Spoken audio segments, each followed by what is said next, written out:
program is brought to you by Newsworks in cooperation with the City of Eau Claire. This program is simulcast on WRFP-LP 101.9 Let's have a FM. seat. I'd like to call the meeting to order. Tonight, this is the July 16th Plan Commission meeting. Appreciate everybody showing up tonight. We can start with a quick intro here. The Plan Commission attempts to conduct its public hearings in a relatively informal manner within the constraints that we must deal with issues before us in an orderly and business-like fashion. We give an applicant an opportunity to speak first, and then others that'd like to speak for or against the proposal will also be permitted to speak once. We do request that everybody restrict their comments to the issues before us, avoid unnecessary repetition, and please be prudent with your time. We want to be sure that we have adequate time to deal with the first item and the last item equally. A couple points of note. Please turn off all cell phones, or at least turn them to silent. We have yellow slips in the back of the room. We'd like everybody that's going to speak to fill one of those out and turn them into Ryan in the front of the room here. Thank you. Before you speak, please introduce yourself with your name and address. And then I guess we'll go ahead and get started. With item number 1, we have a public hearing for recommendation of City Council for rezoning TR1A to R2. Multiple properties in the Cindy Court, Flynn Place neighborhood. Mr. Allen. All right. Thank you, Mr. Chairman and members of the Commission. Again, before you this evening is actually a request by the City of Eau Claire to rezone 10 properties in the West Mill Run area, just off of I-94, as you see here. The request is to essentially remove the temporary zoning classification, the T of the TR1A, excuse me, and then rezone it to R2, which, as you can see, is the majority of the surrounding neighborhood. I highlighted here as well the green dots, if you can tell it's green, 4 different properties that were rezoned earlier this year, actually back the end of April, came before the Plan Commission and then went to City Council immediately thereafter.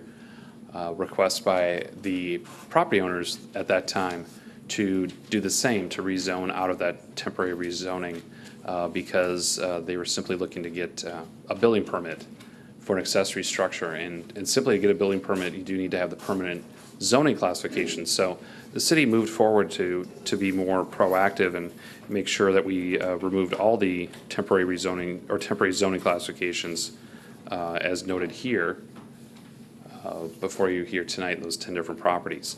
Back in early June, actually, the city sent out some informational letters to those property owners giving that explanation.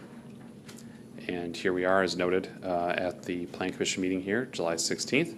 This would go forward next Monday and Tuesday. So, again, request by the city to essentially remove that temporary zoning classification, make it consistent with the neighboring properties to R2, and I'll stand for any questions.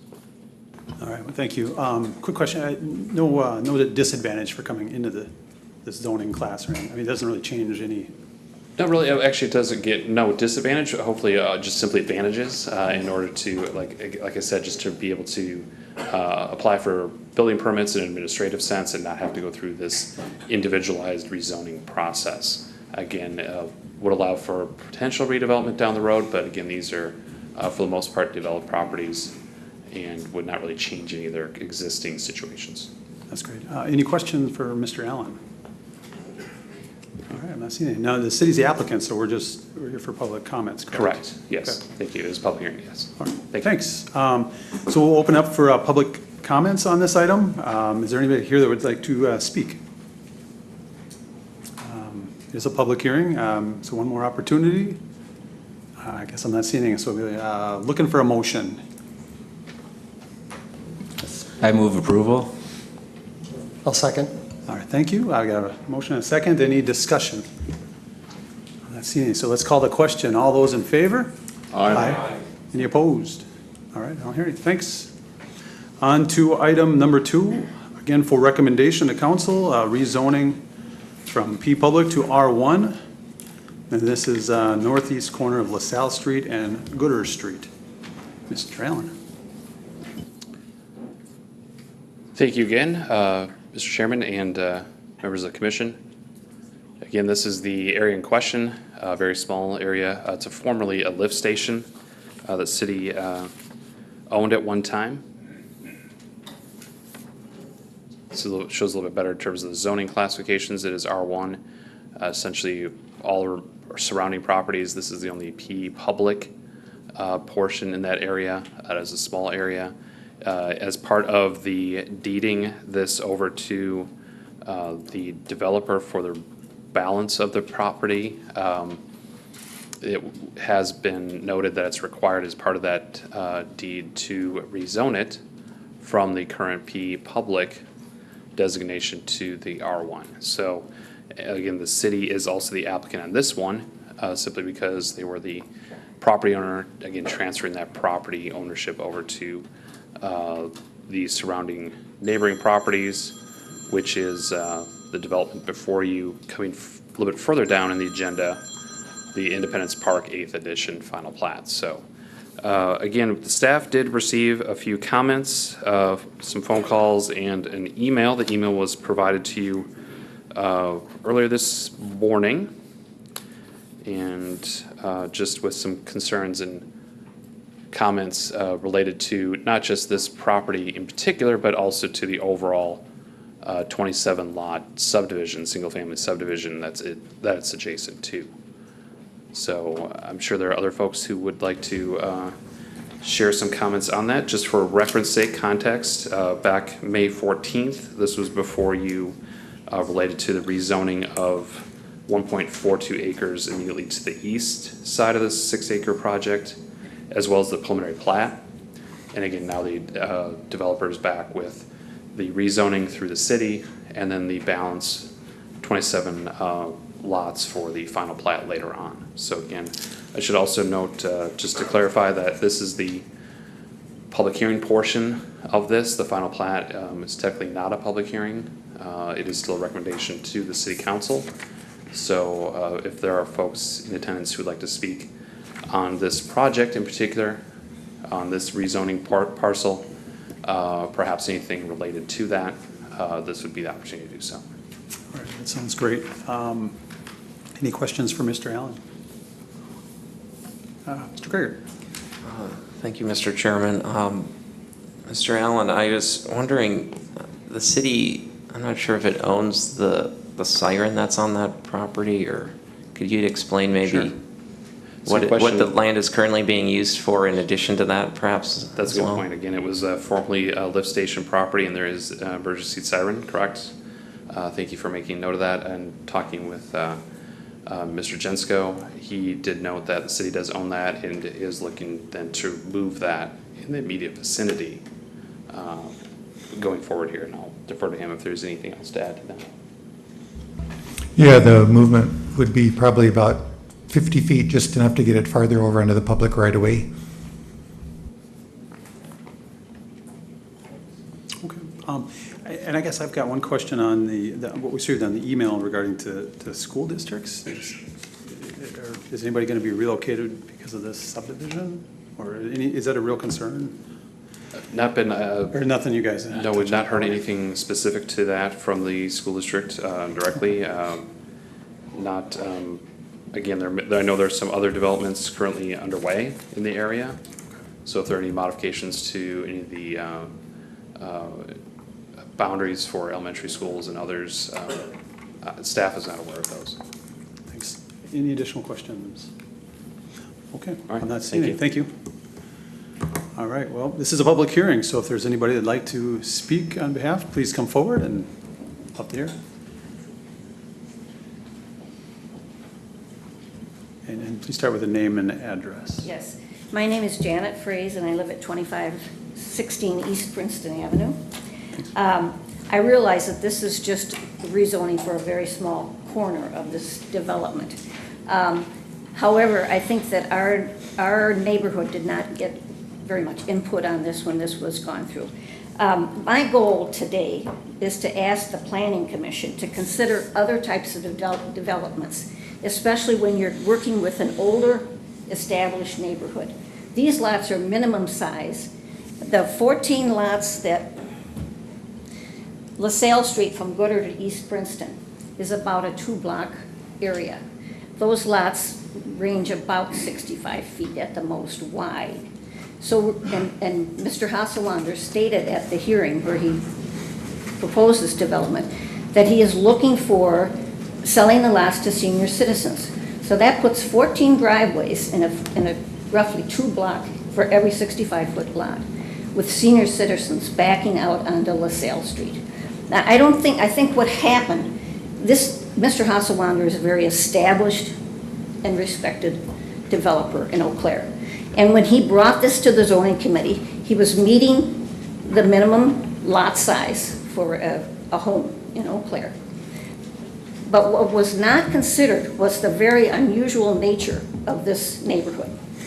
The area that goes there from Gooder, you can't really see. It goes like in a horseshoe, up and around the Princeton Valley Golf Course. And there are little dead-end streets that go up a very steep hill. It's like a volcanic caldera. And then LaSalle goes further west past McKinley that comes off of North Crossing. The only way in and out of that neighborhood with the east housing, the west housing, the east housing runs out as far as Highway 53 and then runs north up there along past this development that Mr. Hasselander has proposed. Past that, there's multiple duplexes, housing, townhouses, very high density housing, many places beyond that.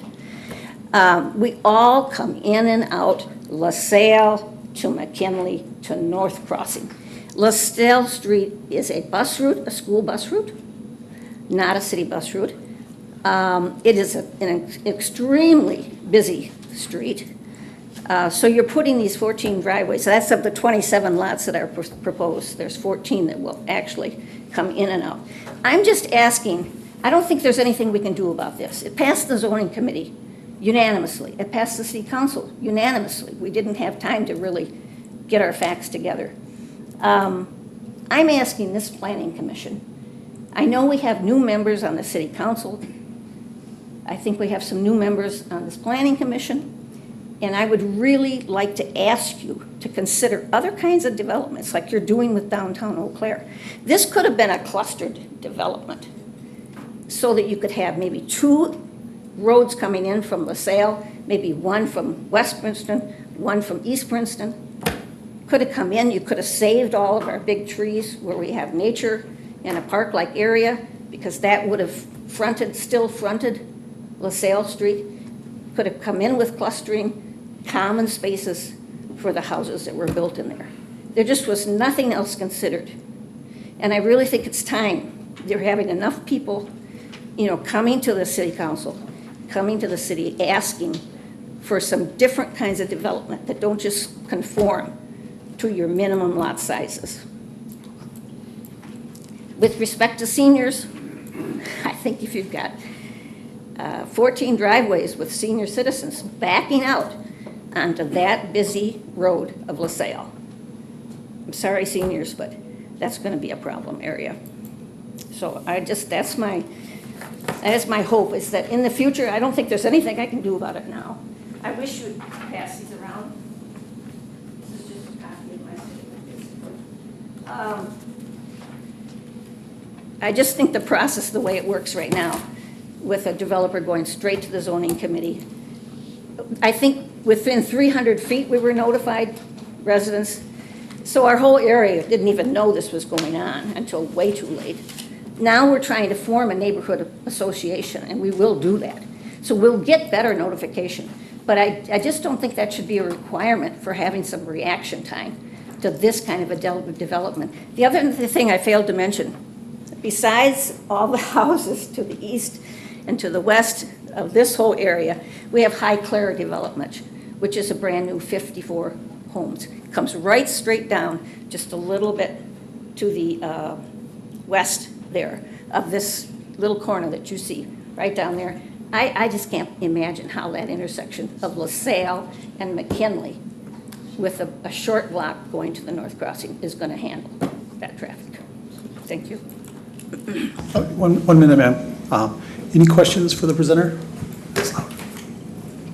Terry. Are you aware that LaSalle Street goes across the new Highway 53 and comes down to Q on the east side of the Have you interchange? been across that bridge? I bike out that way a little bit. It's a very narrow bridge. It's almost akin to a pedestrian bridge in some respects. It's a little wider than that. There is a small bridge there, yes. It goes out, you have to go east, and then you go up north a little bit, and then it cuts over. It's a bridge that sits just to the north of the new hotel? The North Crossing exit. Then that goes down into a very rural, small neighborhood. There's a trailer park there, so you have to go down east, then you can go to south, and then you get out into that area that's being developed that's east of the new Quick Trip there at the North Crossing, east of the North Crossing. It's not, in an emergency situation, you could get more people out. But it really isn't a viable way in and out for most people. It truly isn't. That highway bridge should meet highway standards, and it's a direct route from there down to the east end of the North Crossing via Peterson Avenue. So it may be I backtracking bike for it all the people. time. I know exactly what it's like. Okay. It's really not a very good exit. I would say, I would ask some of my neighbors how many people they think actually use that. None of them. None of them. Certainly not any of them that are in that whole eastern, the area that's very highly populated. But if people do find that the western access at McKinley is difficult, it. they can use the exit, backtrack and use the east exit, so. Any additional questions? Mr. Krieger? Thank you, Mr. Chairman. Ms. Praise, thank you for coming out tonight and sharing also your talking points here. And I see an item that maybe you didn't have time to get to related to the specific park issue and the fact that there's not really a park for the neighborhood, which I think that's something the city needs to address and work with the neighborhood on.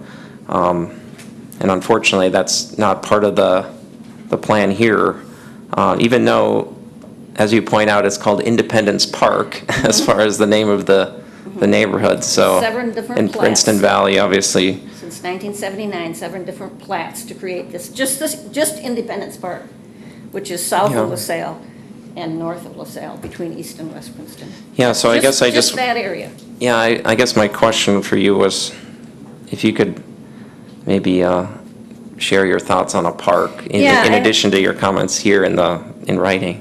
I know some of my neighbors have very definite thoughts, and one of my neighbors, Diane Melnick, has researched it a bit and found that there was 7 acres supposed to be designated as a park in that area way long ago. Mr. Husselmander started the development in 1979 with the first plat, and there's been 7 since, up to the last one in 2014. This current one of 27 houses is not in that yet. And, I have met with him personally and asked him, could you please designate a park area? He says he seems to indicate that he's got something in mind. I asked him if he would commit to that, and he said no. And I know many of my neighbors have asked. Ken Van Ness has lived in the neighborhood for many years. He has pursued the park area many times with the city. It's not even a safe area for kids on bikes because there aren't sidewalks everywhere. Most of the area has sidewalk, but not all of it. There's no place for our kids to get off the street safely. In LaSalle, like I will repeat, the traffic on LaSalle is incredible. One of the city engineers went out after I spoke at the last city council meeting. He drove LaSalle and he said it's posted 30 miles an hour. And people, of course, go faster. He said it's way too wide to be considered a residential street. It should be posted 25 miles an hour at the maximum. And it's just an unusual circumstance with how many homes are involved with going in and out McKinley to LaSalle and the North Crossing. It's a very unusual situation until you've been out there and really, really driven around, because there's absolutely no outlet at all from this entire circle around Princeton Valley. It may go up a ridge of a hill. Every street is a cul-de-sac with a dead end. Very good. Any additional questions?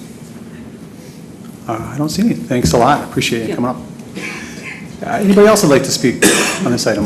I have a question for I'm Mr. sorry. Allen, if I may. Mr. Larson. For Mr. Allen. Is there any land up there that's available for park space? None. I was actually just pulling at the draft, or the now, I guess, final Parks Open Space Recreational Facilities Plan, and yeah, there's not anything specifically identified for that. Nothing specifically identified. Hi, Hello. I'm Diane Melnick, it's me again, and he's got my information. So these are the packets that I passed out to you last night after going over everything and thinking about it. I knew that I'd seen something in the comprehensive report. This is the 2015 Eau Claire report on the internet. So I went through and I knew that I had seen something about a park. So then I looked, and we were supposedly supposed to have 7 acres worth of area for our area. I looked on the map for the city, and there is a green spot on there which shows 2 acres available. But presently, part of it has the work shed the big metal work shed built for the golf course on that parcel. It's not a good area anyway because they have the tall power lines that go over it. Also, the golf club is so close that they could easily get hit. So if kids were there, it wouldn't be a very safe place. So then I started thinking, maybe this is something, and I know if you permit me, this is something to talk about this. It's something that could benefit everyone. The city has got it in their agenda to get this done. You could get it done by buying the property from Hasselwanders if they would agree to sell. They wouldn't have to go through the mess. They wouldn't have to shut down their golf course. It wouldn't cause all the grief with the traffic as much. We would have, and the people that have lived there since 1976 waiting for a park will have a place that'll finally be theirs. And it'll also be a nice welcoming spot to our subdivision, since we have a sign there now and that is going to be taken down. And that means a lot to some of us, having that sign there. I know that sounds silly, but it is. So anyway, in these papers, even on the second page that I wrote, that I ran off, it says if there is insufficient funds, or that nobody donates the land, then the city will use general funds to acquire additional property. That is written. This was in 2015, so that's not that long ago. So some of you might have been around on this committee at that time when this is written. And then just other things in here about, this is all from the park system part of the thing. And there's a lot, you can read it where I outlined it or I highlighted it, but it's a lot about how important parks are and recreation is to this city. And I think our northern part up there is being totally forgotten. I called last year about a park because that's when I first saw this, and I was told that we were to go to the middle school, North Star, or Locust Elementary, or Pinehurst. But there is not one trail, not one access from our subdivision to go to any of those places. Our kids would have to go walking down the trail next to 312, or we'd have to get in the car, and if we're going to get in the car, we might as well take them to Carson Park. So I think that our area up there has been forgotten. We bring in a lot of revenue with all the taxes. We have many lots still for sale, and now we have given up our woodland that's there for the neighboring new Highclere. So I think we've done a lot to give to the city back, and I would like to see if this could be maybe discussed, that we could get a park from this if the Hasselwanders could agree to that with the city. So if you have any questions for me. All right, thank you. Any questions for presenter? I'm not seeing any. Thank Thanks you. a lot. Nice Coming and up. easy on Yes, thank you. Thanks. Come on up.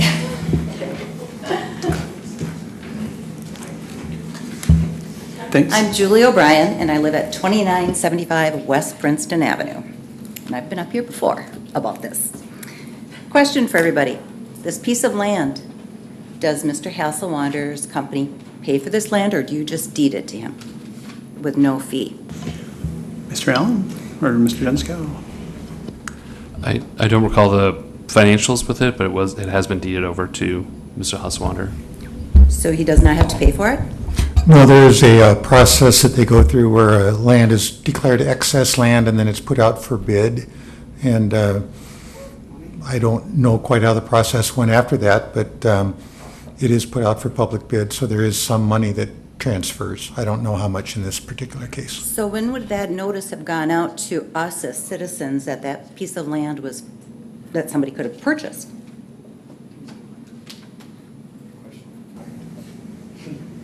And that has been completed, right? Is that correct? It has been, but I guess I want to understand this process, because as several of them said, we're left in the dark.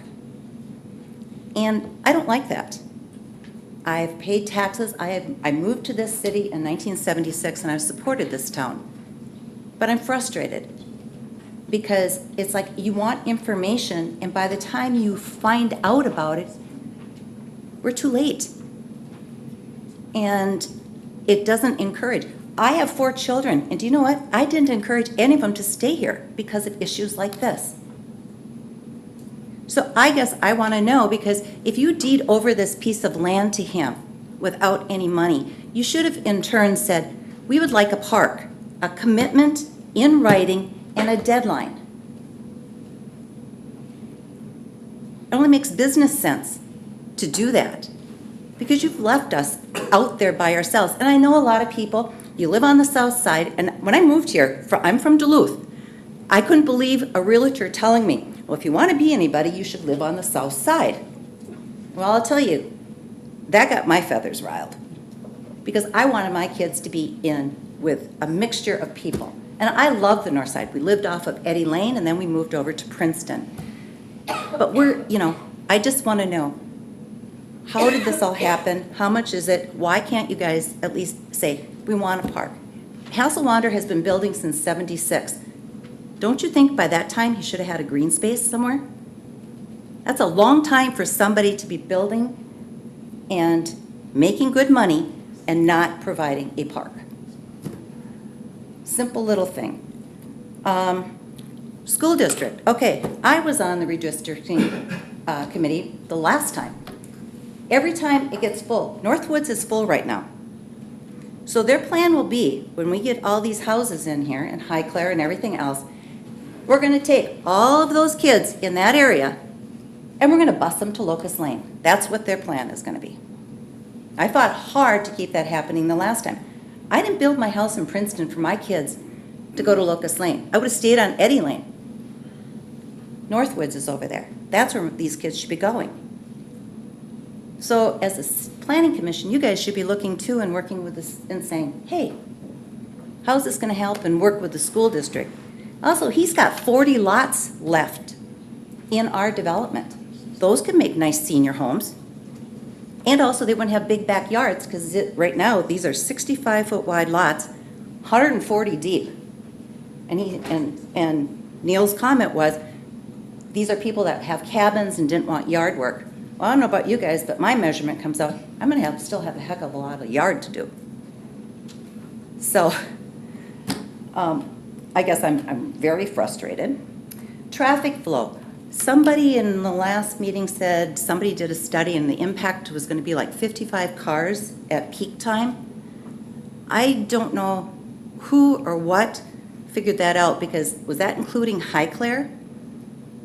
And also, if you go to East Princeton and go all the way up to McKinley, you don't have you have just, I think it's 13 driveways backing out.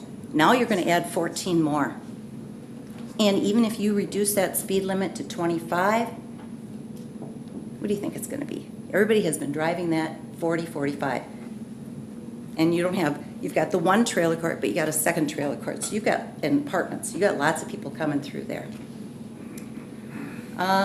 Retention pond, I know that's going to be coming up. I think you asked for that to be done. Well, the ones that he's got right now, the littler ones behind the condos, are not kept up. They overflow, and nobody comes back and says anything. People call, talk to the House of Wonders.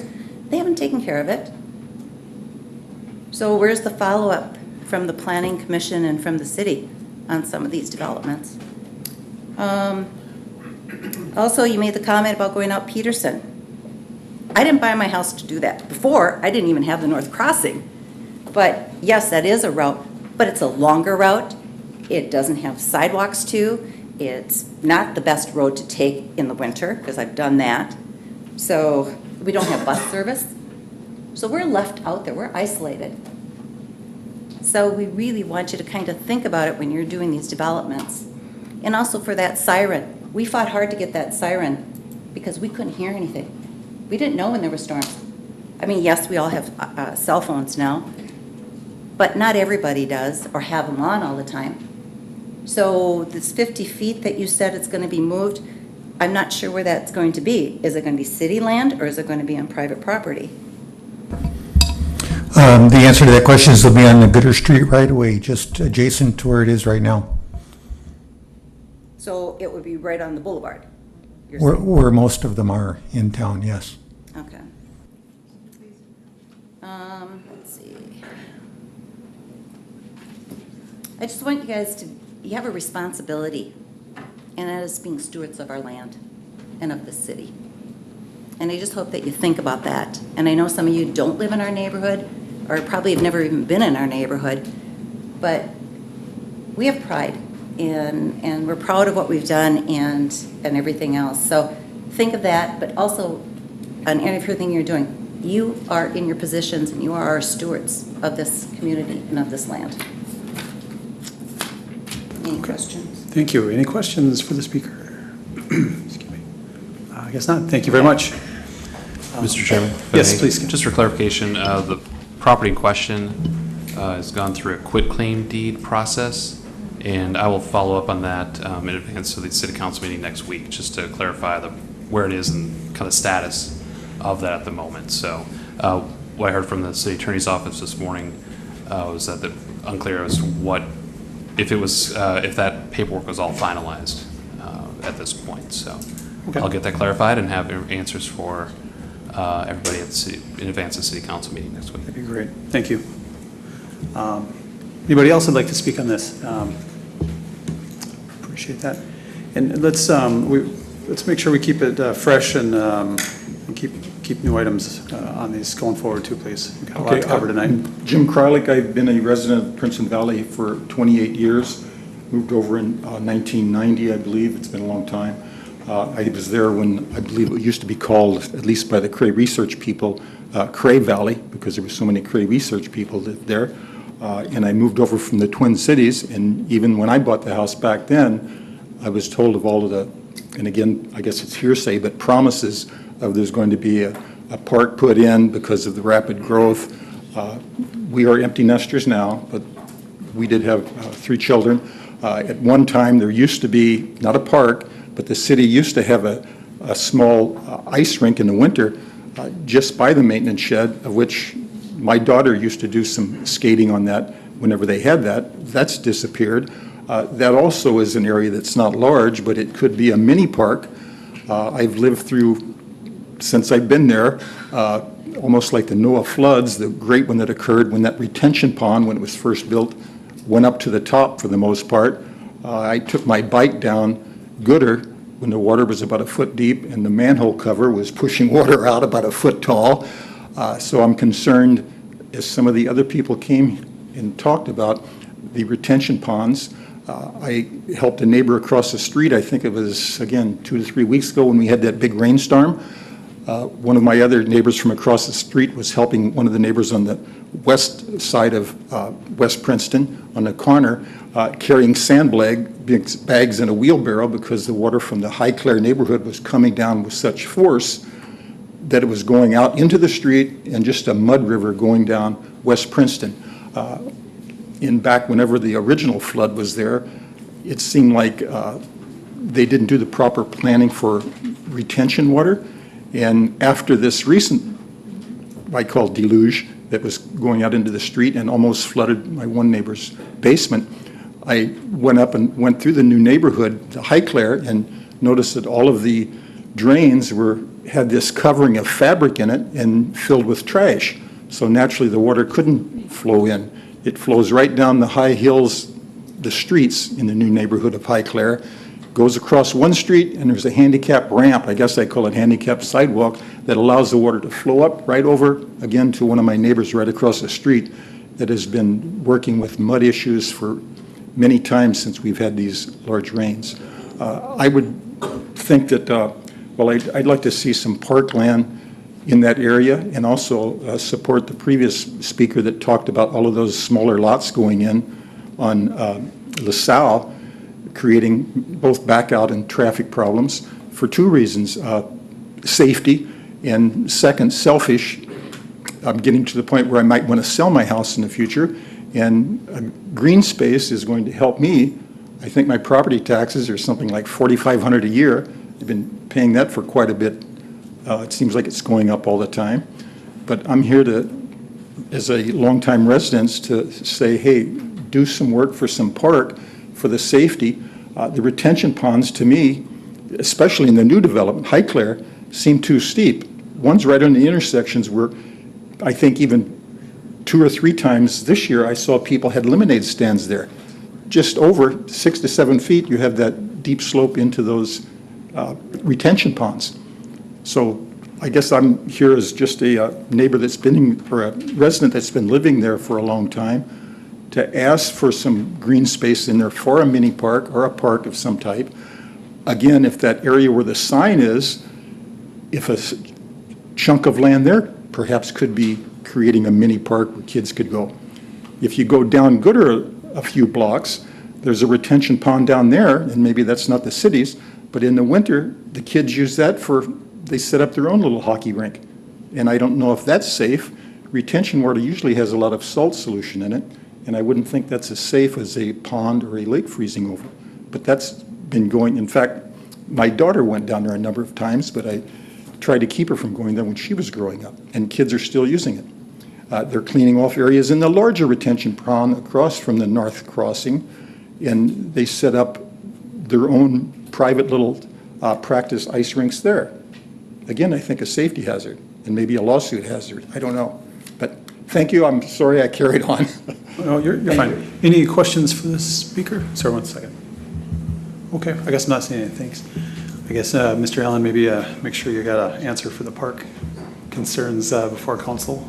Sure, and Mr. Chairman, in reference to that, as noted earlier by the speakers, there is indicated future parkland, 7 acres specifically in the comprehensive plan, further identified in the new parks plan for the next 5 years. Just within that, looking at acquiring parkland. Again, no specificity beyond what's been presented here, but that has been identified both the comprehensive plan and now the new parks plan. Mr. Larson. Thank you. I have a question about that. So I'm looking at this area here, and unless I'm missing something, this looks like the last piece of undeveloped land for that whole Princeton Valley development. I mean, I don't see another area where a park could go because there are some empty, one side of this, excuse me, ma'am. Oh, I'm sorry. One side of the street in some areas doesn't have houses on it, but the incline is pretty steep there. The terrain just isn't compatible where else could a park go? I certainly don't have an answer for that at the moment, but again, there are some other properties on the east side. Again, nothing's been identified specifically, but it does echo the comments here tonight that there is a desired need for parkland in the area, perhaps not immediately adjacent to LaSalle, but in the Princeton Valley area as a whole. Thank you. Yeah, thank you. Yes, Mr. Greger. Yeah, thank you, Mr. Chairman. So I have a question for Mr. Allen, kind of following up on the park discussion, because I think that's really important, and we're looking at a location in this specific agenda item that's pretty well located and central to the neighborhood, and so I guess I'm kind of wondering what our options are at this point, since there have been a number of approvals that have occurred already that have started us on this path. I know that the city does set aside some funding for acquiring property, and I'm not sure if any city staff know whether we have any money left in that fund that we set aside every year. It's usually around $150,000 or $200,000, as I recall. So that could be a part of a negotiation, presumably, maybe building off of this piece of property. So I guess I'm kind of wondering if the city really has, if the Plan Commission, if we have really a chance or an opportunity to slow this down a little bit and negotiate for some land for a park in this area. Maybe not 7 acres, but maybe something. My understanding is, so this is for our review, discussion, and recommendation, and it's scheduled for city council review. So I don't think we've got opportunity to slow it down. Am I wrong on that, Mr. Allen? I would agree with that specifically to requests such as this. Again, keeping in mind, rezoning request is the specific item before you at the moment. There's the final plat coming forward yet later on in the agenda. Certainly reasonable to pass along any specific comments or concerns to the city council. Certainly all the comments that have been presented by folks already here this evening will be passed along. So that certainly is a reasonable consideration for you to discuss, is to perhaps share those specific comments and concerns related to not just this request, but the broader question at hand in terms of parks, open space, and such, specifically in the Princeton Valley area.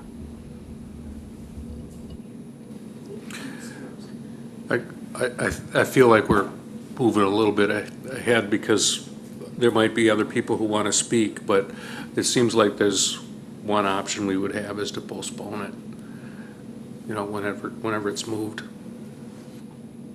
Agreed, and we are, I think maybe Eric's right, we probably should just keep moving here. We got a public hearing and the floor is open still, so if there's anybody that'd like to come forward and discuss or anything else they'd like to bring up, I think we should address that first.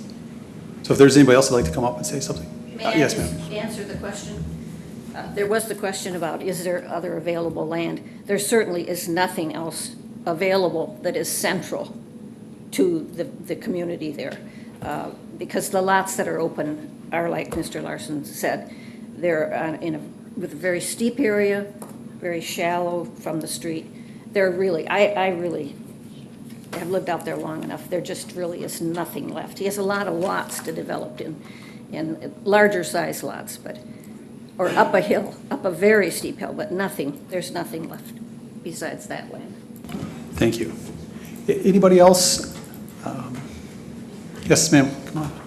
And please before you leave, fill out the yellow form and then name and address before you leave, or before you speak, please. Okay, before I speak, or?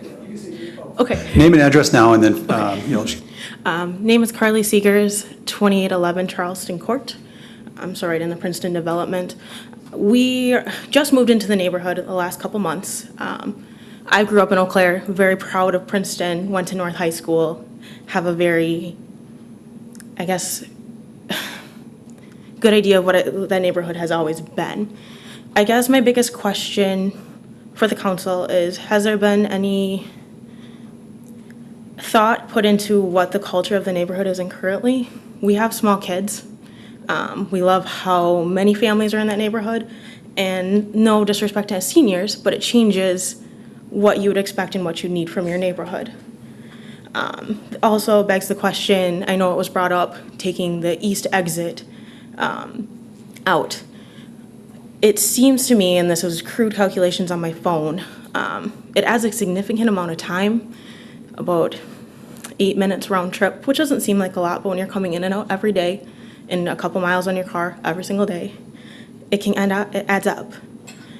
And getting kids out to school in the morning, it makes a big difference. So if the council would like to maybe just think about that when we're looking at things in green space, how are we looking to retain families that will be there for a long amount of time and not have turnover within housing? That's great, thank you. Any questions for the speaker? I don't see any. Thanks a lot for coming out. Thank you. Anybody else that would like to come up and speak? All right, one last chance. Can I add something? Real quick? I just wanted to say that this would also be good for hustle workers, because I think having a park on the corner would open that up where people would see that there is a golf course. Well, maybe you should come up, ma'am. Sorry. Sorry about that. I just think it would be good for the hustle workers too, because of the view of the golf course. Right now, people can't even see that it's back there. This would open it up, give it a more inviting thing. So maybe that would prosper. People at the park would go over to use the grill and have that more so. So I think in the long run, it's really good for all of us. And the Highclere people are within one short sidewalk away too, so they would be getting the use of that. So that's what I just wanted to add. Thank you. Sir?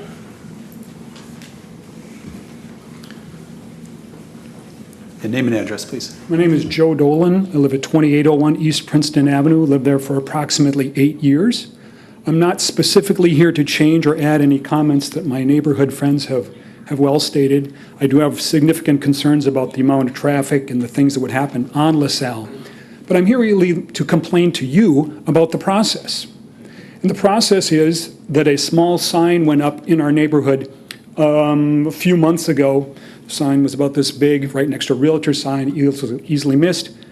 And literally hundreds of us walk what I would call the Princeton Loop every day. It's a beautiful 2.5-mile walk. I have never seen any handouts in any of the boxes that were placed for the previous meeting or this meeting. I called last Tuesday and spoke to someone at the office because there was a number affiliated there, and they said, someone told me that they said that all of the flyers had been taken. And I don't know if they were thinking they were clandestinely being taken. I reassured them that they were not scattered around the neighborhood in sort of a careless manner. But if I had not called that number to find out why there were no flyers in the box, I wouldn't have known about this meeting. We didn't know about the previous meeting because there weren't any flyers in that box either. And so we live in a different kind of world where flyers in a box may not be enough. And I went by that box every day since I called. There weren't any flyers there. There weren't any flyers in the ground. And so the method of finding out about a process where people can input simply is not a good one at this point. And I'd ask you to revise, look at different options. In fact, the only way I knew about the meeting tonight was when I called and asked about the flyers. I said, well, when is it? And they said it was tonight. And then I managed to find it on the website and see where to go. I would ask you, Mr. Peterson, because I want to make sure you understand the flow of traffic through that area. Virtually, 95% of the people exit to the west. So I'd ask you to consider doing this for me for the next month and see how you like it. I want you to never use the driver's side door on your car because you have a perfectly good one on the other side. I want you to go around the car, get in the car, slide over, and then drive your car for the next month. You might get an idea what it would be like for the whole neighborhood to move around and only use the east exit. So I really have concerns about the traffic as well. So please work on your process. That's all I have to say about that. All right. Any questions for speaker? Yes, sir. Thank you. I do believe all these meetings are posted in the newspaper. So do you get a newspaper? I do not. Okay, well. Okay. Thank you. Anybody else? All right. Anybody else that'd like to come forward? Yes, sir. Name and address, please. Promised my wife I'd never do this again. Dennis Berry, 1829 Stotts Avenue. I'm actually south of the Princeton Valley development and most of my neighbors. I came here tonight specifically to object to giving property to anyone for free. That siren was just updated. I'm sure it wasn't free. I'm sure there was a cost involved there.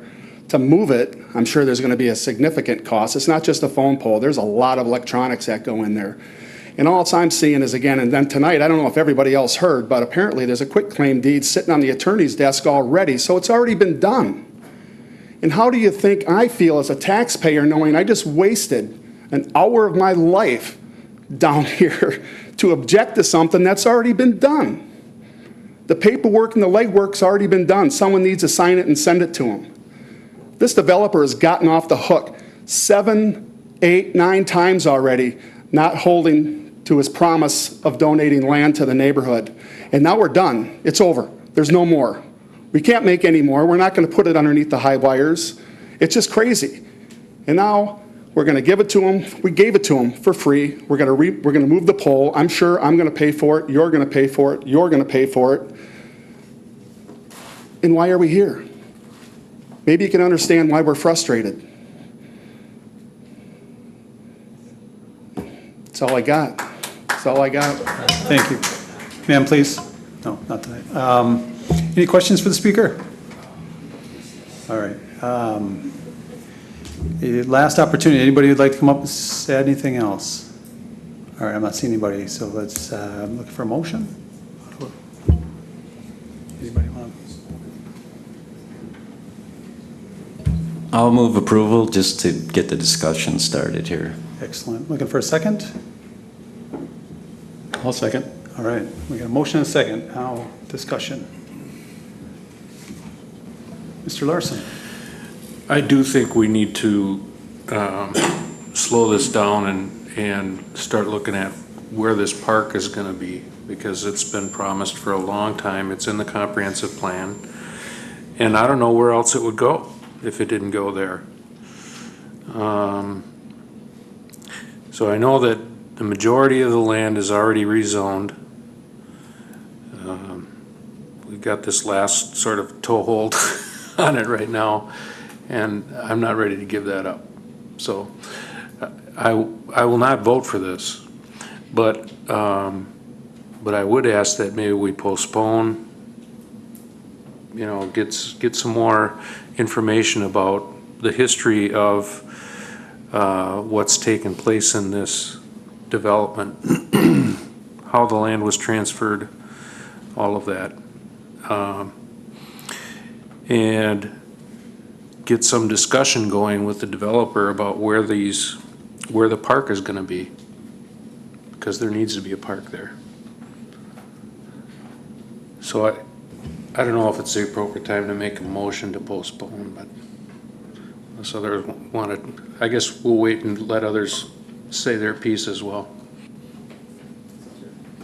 Mr. Peterson.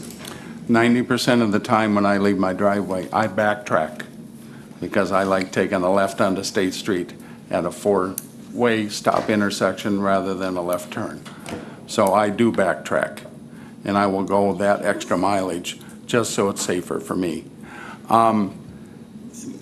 It seems most of the comments tonight are about the subdivision as opposed to the rezoning. So do we want to postpone the subdivision or postpone the rezoning of this individual piece of property? That's a great question. I guess I'm not sure, Mr. Allen, do we want to address it now, or do we want for the subdivision proposal portions?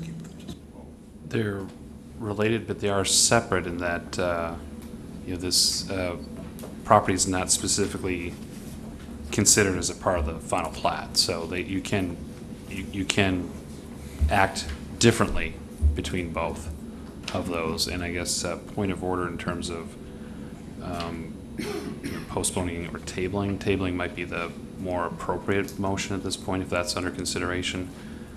Since Mr. Seymour presented a motion to approve, rather than, again, vote that down or kind of suspend that, you could table at any point and still have that motion still out there for consideration. Looking at the plat, this property is not part of that plat on the next. That's item. correct, right. So they're separate, they're related, but they are separate items. So you could act, again, separately, differently between the both of those. Thank you. Mr. Brenholm. Thank you, Mr. Chair. Number of items. I think there needs to be further discussion on this. I agree with Commissioner Larson regarding the need for a park that has been promised, and we're apparently down to the last bit of land that could be available. I tend to oppose postponing, given that we're voting on a recommendation that's going to go to the City Council. I would instead agree that I think we should vote on this issue, and if it is voted down, that recommendation goes to the City Council, and it creates more opportunity for discussion. So at this point, I'll be voting no on this particular item, and I would encourage that we go forward with a vote rather than a vote to postpone. Yeah, thank you. Any additional comments? Yes, Mr. Allen. Mr. Chairman, and thank you for the correction as well, that I should note it's a vote to postpone rather than to table. Tabling would essentially end the discussion and move it to a different time. Postponement still leaves it open for discussion consideration, should anyone choose to make that motion. But as Mr. Brenholm mentioned, that is also an opportunity. Again, it is simply a recommendation to City Council. It's not a final act here tonight. And I think if we don't vote, then we're not sending any answer to the council, and that's our job here. So I think we need to take action. If it's 9 no's, then I think they'll probably hear pretty clearly. Yeah, Mr. Greger. Oh, thank you, Mr. Chairman. I feel, obviously there is another agenda item coming up that is highly related to this, so it seemed like whatever action or intent we would want for this item, we'd want to replicate in the future. So it seems like this is an important decision right now for what we may do later. That's my understanding. I do agree. Mr. Peterson. Has the property been transferred to Mr. Hassawander? I'm not entirely sure. That information, again, hasn't been confirmed from the City Attorney's Office at this point. Because otherwise we'd have something that's zoned P public in private hands. Right, they are related, and that's why, again, I apologize, I do not have that information. It may or may not be related to this item here tonight and then next week in terms of rezoning. Again, it is a condition of that deed. There's some deed restriction with that, and as Mr. Jensko referenced earlier, it goes through Finance Department as well as City Attorney and City Manager's Office. So it's something a little bit apart from our processes here. So again, apologize for our lack of information on that. Again, it's just the rezoning consideration here tonight, rather than, again, transfer the land. If I may continue, I'd like to see this go to the City Council with a vote from us, because we, as the Plan Commission, although we administer the long-range plan, we do not have the money to purchase parkland. We just give our recommendations to the City Council. They're the ones that spend the taxpayers' money. So I think we should move this forward to the City Council with a vote, with our recommendation one way or the other. I would agree. Do we want to add a motion clarifying that we are expecting some consideration of the park? Or do we want to just leave the discussion item as it is? It's just an idea. I think the park will come up at the city council meeting. I'm sure these people will return next week. Okay, well then, let's go ahead and call the question. So what we're talking about, for recommendation, city council is rezoning from P public to R1 based on the assumption that the deed has been handled.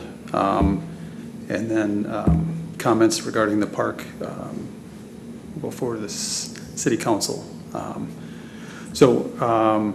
All those in favor of rezone from P to R1, please say aye. Okay. Those against? Aye. Okay, did you catch that, Ryan? Thank you. All right, on to number 3. Another rezoning, R2 to R3P, and a general development plan for a duplex at 420 Franklin Street. Good evening, Mr. Chair, members of Plan Commission. Property at 420 Franklin Street is proposed to be rezoned to from R2 to R3P, and a general development plan for a duplex. In your packet, we did forget the elevation of the duplex, which is shown here, and another on the back side, right and left. Property is currently 8,055 square feet, and it has R2 zoning as shown on the zoning map. R2 zoning requires 10,000 square foot minimum lot size for construction of a new duplex. This property was previously, we believe it was a 3-unit, and it was destroyed by fire approximately 2 years ago. The proposed R3P zoning would allow for a duplex to be on a lot that's 6,000 square feet. Again, this lot is 8,055 square feet. A final site plan will be needed to be submitted, and staff may approve that. Setbacks, parking, landscaping, and other check street items need to be completed on that site plan. The present zoning is R2, like as mentioned, and requires 10,000 square foot minimum lot size. In 2009, 2 parcels up, right here, was rezoned to R3P. I do have a notification map that shows who has been notified within 300 feet. I also have an aerial photograph. Now, this is from a couple years back. This is vacant now. This is the new duplex that was built in 2009, 2010. The comprehensive plan shows this area as transitional between the downtown and low-density residential. The surrounding area does have a mixture of zoning R2, R3, essential business, and is developed into single-family, 2-family, apartments, and some commercial. Majority of the commercial is to the south and across the street. Behind it is zoned mostly R3, which is multifamily. Staff believes the request is consistent with the comprehensive plan and the surrounding development. This will be heard at the July 23rd meeting for City Council. We would recommend approval of the request, and I'd be happy to answer any questions. All right, excellent, thank you. So it's going from a 3-unit apartment to a duplex? Potentially, if this zoning would get approved by council. Yeah, thank you. Any questions for Ryan? I'm not seeing any, thank you. Okay, so we got a public hearing. I'm sorry, the applicant. Is it the city's applicant again, or, here you are. Come on up. Hello, I'm Todd Schwartz. I'm the owner of the property. Excellent. Anything to add, or any I think Ryan did a pretty good job. He always does. That's pretty much exactly correct. Okay. Any questions for the applicant? Well, that's easy. I don't see any. Thank you. Please, yeah, hang on.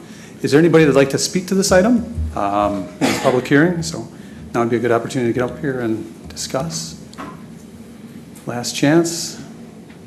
Okay, I'm not seeing any, so we'd be looking for a motion. Mr. Peterson. I'll make a motion for approval. I'll second. Excellent. So we got a motion and second. Any discussion? I'm not seeing any. Let's call the question. All those in favor of the rezone, say aye. Aye. Any opposed? I'm not seeing any. Congratulations. Right now we got number 4, full recommendation to rezone from R1A to, or TR1A to R1A, 1542 Airport Road. Good evening again. This is going from TR1A to R1A, located at 1542 Airport Road. It's approximately 12.2 acres in size.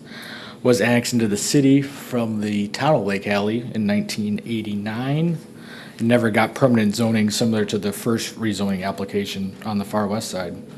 The proposal would be to build a single-family home on the parcel. The comprehensive plan identifies it as appropriate low-density residential, which includes the R1A definition. Again, R1A is single-family non-sewered residential. Staff believes this request is consistent with the conservative plan and is compatible with the surrounding development. There was a notification error that staff made. The description was not correct. The R1A was correct.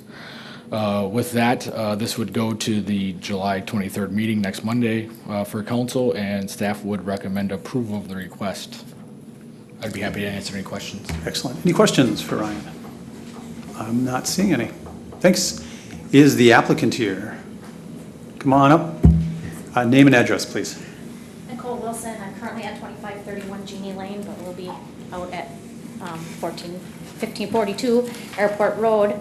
Ryan did a great job explaining. I do appreciate that he brought up that they sent out a wrong letter to our neighbors because our neighbors were up in arms and had a big brouhaha out there that we were going to put up 4-plexes and 8-plexes and all these apartments, which is not happening. But it's actually, the parcel we're talking about is 12.8, but we also own the easement there, right here, which makes this whole piece 13.4. So we just want to make sure that that's not going to be an issue as well. And we do have, oh, there's the camera. And we do have a single-family home that's being built out there as soon as we can get it rezoned, so we can get a hole dug. So that's all I had to say was that, just wanted to make sure that that easement piece was in there so that we didn't have an issue with the easement. Okay. There's one guy, go ahead. All right. Ryan, did you want to come up and answer that real quick? That will not be an issue as long as you don't build any structures on that easement. Nope, we're not. And there's 2.3 acres over here that a guy in Iowa owns that we're trying to buy as well, because then the easement will go away anyway, so that's it. Wonderful. One second. Any questions for the applicants? I'm not seeing any. Thanks. Thanks. It is a public hearing, so if there's anybody who'd like to come forward to talk about this, now would be your chance. Anybody? Okay, so I don't see anybody here to discuss it, so we're looking for a motion. I'll move to approve. And a second? My second. Excellent. Got a motion and a second. Any discussion? Oh, I'm not seeing any. Looking for, let's call the question. So all those in favor of recommendation for the rezone, say aye. Aye. Aye. Any opposed? All right, great. Good luck.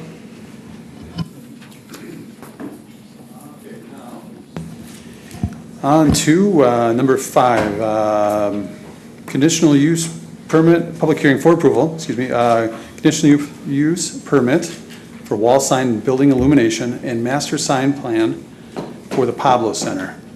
And Pat, before you get started, I just want to let you know that I'm not going to participate in discussion or vote on this item, given Commonwealth's involvement with the project. Go on. Mr. Ivory. Good evening.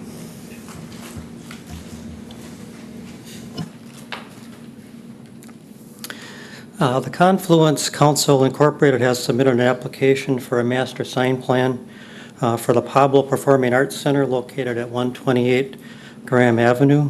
As part of the application, the proposal requires the approval of several conditional use permits related to the signage and also the illumination of the building itself. The staff report provides an overview of the particular signs and the requests, and I'll go through those. This is the location of the parcel right here with Gibson Street, Graham Avenue, Chippewa River, Eau Claire River, and then Haymarket Plaza is located right to the north of the parcel.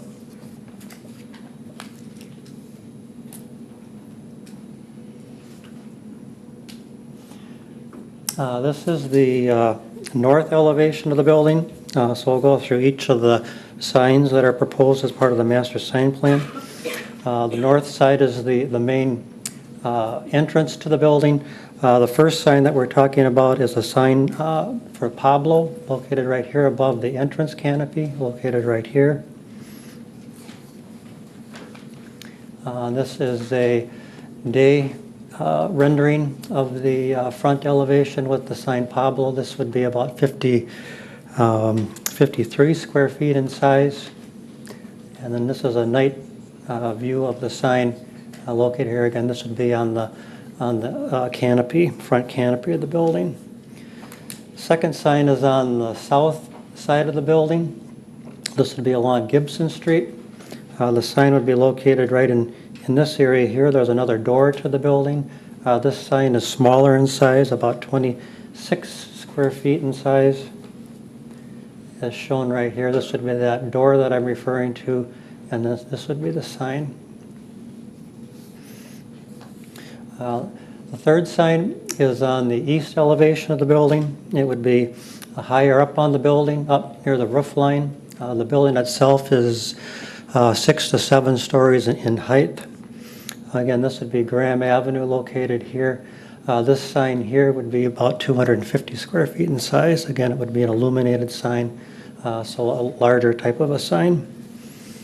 And then the west up, and then this would be a day view of what the sign would look like, and then a night shot of what the sign would look like. There'd be a similar sign on the west elevation. So this would be the elevation that would be facing the Chippewa River.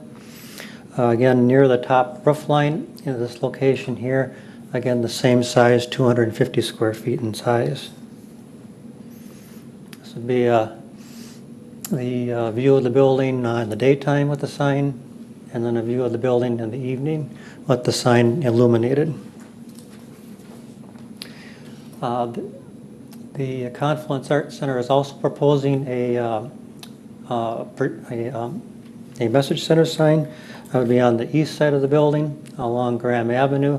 It would be located in this area right here. It would be about 57 square feet in size.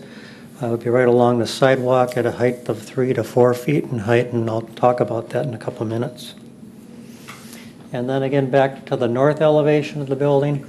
They would periodically display a banner at this location here, just to the left of the entrance door. That would advertise events that are going on in the building, or future events that would be going on. They would also have some artwork that would be located in this area here. These would not be considered signs, as they're going to be basically just including graphic displays, so they would not be considered signs. That would be something that would be permitted. This is a picture of the east elevation of the building with Graham Avenue located here. The message center sign would be located here. The front Pablo sign would be located on the canopy here. The sign that was on the south end would be right around the corner, located here. And then the taller sign would be located on the wall right in this area here. And then this is the west elevation along the river. And that one sign, Pablo, would be located right in this area right here. A couple photographs of the site. This is along Graham Avenue, and then this is Gibson Street here. So the one smaller sign that was about 23 square feet inside would be located right in this area here. And this shows it a little bit closer. The sign would be right here. In addition, I'll talk about the building illumination. Back at this corner, they have these poles or rods that they refer to as pixie sticks. What they're proposing to do is at the top of each of these poles or pixie sticks, there will be a globe that'll be there, and those globes will be lighted, and that would be part of the building illumination in terms of that it'll be programmed that the color within those globes can change periodically. And they've indicated in their narrative that this would be similar to the light changes that are occurring with the Phoenix Park Bridge. In fact, actually, they've indicated that the programming that'll be used for the bridge actually will be also used for the building also. This is then along Graham Avenue here. The message center would be located right in this area here. Again, this is the canopy, the entrance area. A little bit of a close-up here. Again, here's some additional pixie sticks that would be located here, again with the globes that would be located on the top of those. Now in addition, in the what I kind of refer to as the front of the building, then these white items that are listed on the wall here, these are actually light tubes that would be are on the building. This would also provide additional illumination for the building, and the capability within those light tubes again is to change colors from a green to a red to a yellow. And they've indicated in their narrative that this would be subtle light changes that would occur over time, and there could be some variations in brightness too, in terms of dimming it and brightening a little bit. So close-up of that in terms of again showing a couple of the pixie sticks here and here, and then those light tubes that would be located on the building. Some are 4 feet in length, some are 8 feet in length. And then this shows, again, some of those light tubes that would be on there, the pixie sticks here and here. This is a view looking to the south across from the Eau Claire River. But the pixie sticks would be located here, here, and then those light tubes would be located on the building in this area, and then over in this area here. Again, just some close-ups of that particular part of the building. And just a couple other views of that here. And then over kind of on the left side with some of those light tubes that would be located in that area. As part of the master sign plan, there's actually 4 conditional use permits that the Plan Commission is considering tonight. The first conditional use permit relates to the proposed wall signs that would be over 100 square feet in size. I had noted that the wall signs on the east and the west walls of the building are proposed at 250 square feet in size. Within the central business sign district, signs up to 100 square feet in size can be approved administratively. Anything over that size needs to have the conditional use permit that you're reviewing tonight. Signs located out of the central business district that would be like in our general commercial districts are allowed up to 250 square feet in size depending on the size of the building. So this would be similar in terms of what we would allow outside the central business district, and it would not exceed those standards that we have in other areas of the city. The review criteria for that are included in your packet. I won't go through that in detail. But basically, what the review criteria is looking at is the scale of the building in terms of the size of the sign, how that fits in terms of the size of the building. The building itself sits on a lot that's about 130 by about 250, so it's basically a whole city block. So it's a large-scale building, both in length and in height. So that would be part of the criteria that you would review as part of that conditional use. The second conditional use relates to the illumination of the building and the 4 Pablo signs. As indicated in their narrative, what they're proposing is that the building illumination and those 4 Pablo signs, that the color it's a kind of a dynamic type of a lighting, that it can change in color and in brightness over in time. The way it's set up with the sign code in the downtown area, the Plan Commission can consider a conditional use for that change in light and brightness on a building. That's only for the downtown sign district that would be allowed. The third and the fourth conditional use permits relate to the installation of the electronic message center sign. For any message center sign that's proposed in the downtown area, that requires a conditional use permit because of the unique area of the downtown in terms of the pedestrian environment within that area. So that's how it was set up within the sign code. And then any message center that exceeds 50 square feet in size, whether it would be for a wall sign, whether it's downtown or any place else in the city, requires a conditional use permit. Again, the criteria for that is considered and included in your packet. This is a series of firsts for the Plan Commission tonight. This is the first time that the Plan Commission is considering a conditional use permit for the signs and the building illumination that would change or vary over time. It also is a first for within our downtown area for any sign that would exceed 100 square feet in size. Up until this point, all the signs that we have reviewed and approved have been up to but not exceeding 100 square feet in size. And then lastly, this is the first application for a message center sign within our downtown area, and also that would exceed 50 square feet in size. There are 2 existing message center signs located downtown right now. Those predate the current provisions that we have in the code right now.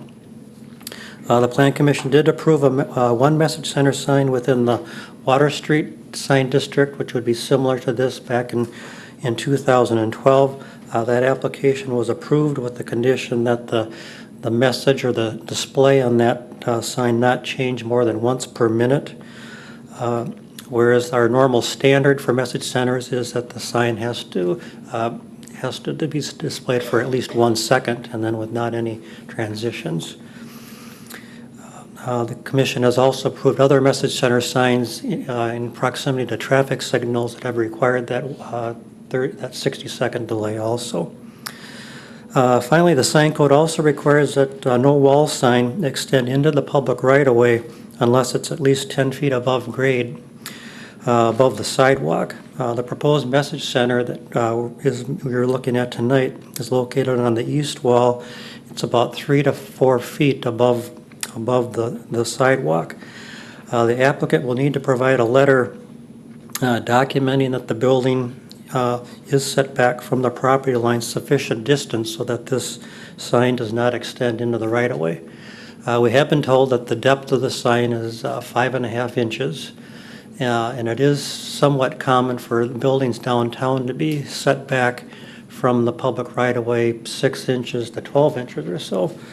So we're waiting for documentation from the applicant in terms of where the building sits in relation to the property line. If the building is set at the property line, they'll have to make accommodations to move that sign up so that there's that 10-foot clearance.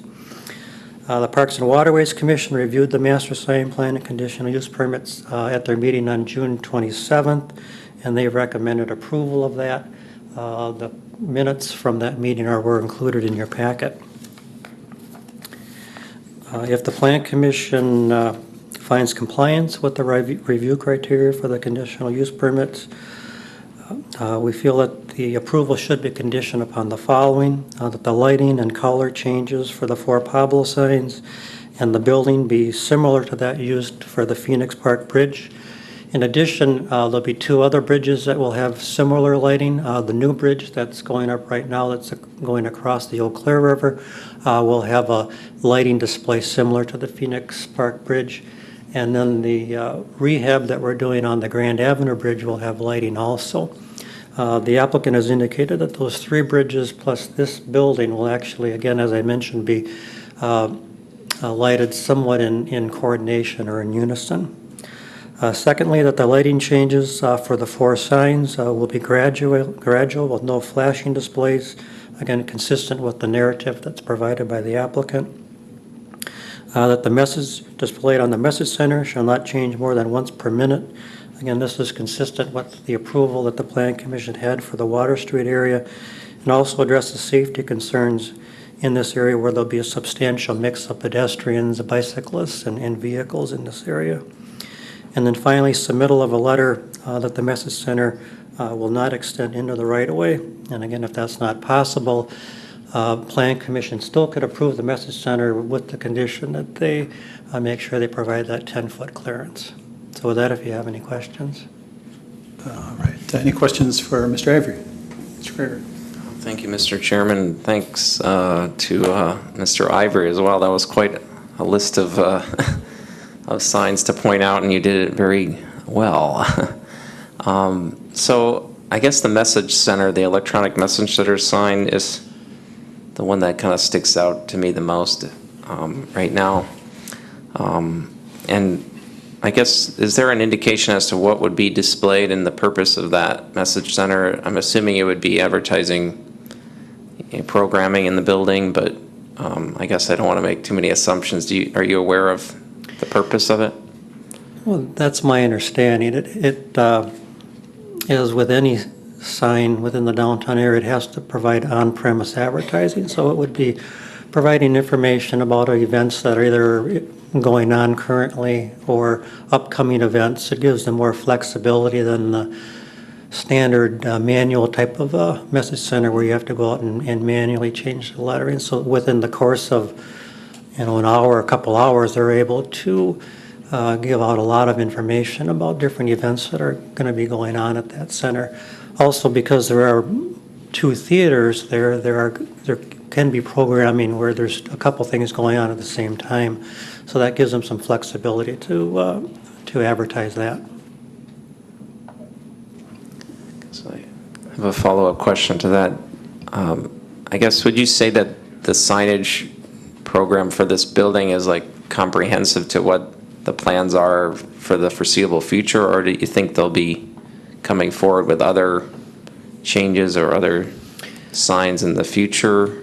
Well, we've had multiple meetings with the Confluence Council representatives. This is our understanding that at this point in time, this is what's being proposed in the foreseeable future. Mr. Peterson. To your knowledge, Pat, the 2 signs on the north wall at ground level, they're more of an art or Art Deco type of display as opposed to letters and numbers and the like. You mean the banners? I mean, these here? On the lower part, yeah. Yeah, this will be the banner that will be displayed periodically. That'll again be talking about current activities going on there or future. These will just be our artistic displays here. Okay. And the one on Graham Avenue, in looking at it this afternoon, the sidewalk is totally abutting the building, or the building's abutting the sidewalk. So even if the building is 6 inches back from the property line, a sign sticking out could be hazardous to a pedestrian walking on the inside of that sidewalk unless there's some sort of taper on the signage. That's correct.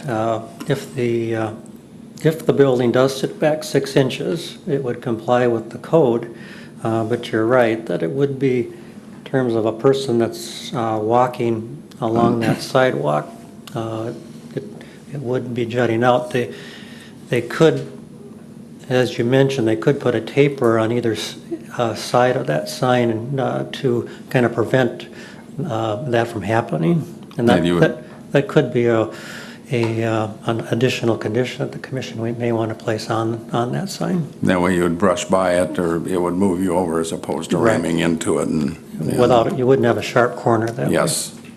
But even though the building may be 6 inches on their own property and 6 inches of the sidewalk is on their property too, it does put people right up next to the building. Correct. Mm-hmm. Thank you. Any additional questions? Yep. Mr. Oh, sorry, go ahead. I can answer the question about the sign overhanging the sidewalk. That is an accessibility issue.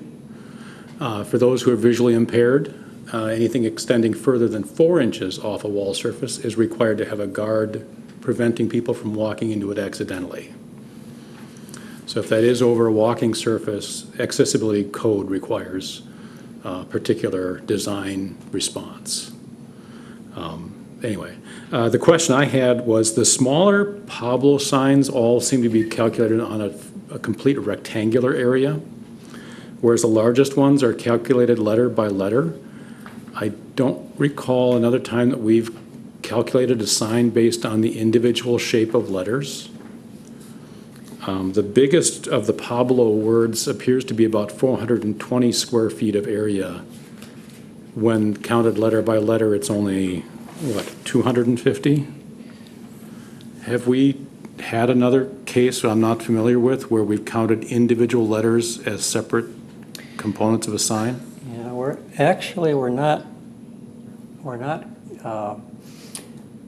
just for simplicity purposes, being that the sign that was on the front of the building, that's a little over 50 square feet, and the one that's on the rear, that's about 26 square feet, we just asked the sign company just to give us square footage on a rectangular basis, just for simplicity basis. For the larger signs on the east and the west side, what the code says is that in order to calculate the area for the sign, is that we take the area, we take a continuous perimeter around the sign. So going around like this, coming down, and coming down and then around. So it's not figuring out the area of each individual letter, but it's an area around that sign, and that's how our sign code defines that. Now, in the case if, since there's just a solid wall background behind that, we can do that. If they had a color background behind that sign, then that color behind it would also be considered, or if it were a cabinet, then we would consider the area of that whole cabinet. But in this case, since they have individual letters that are mounted on that wall, then we do give them the flexibility of doing that calculation, basically kind of giving them a little bit more area than they normally would if it was just a cabinet style sign.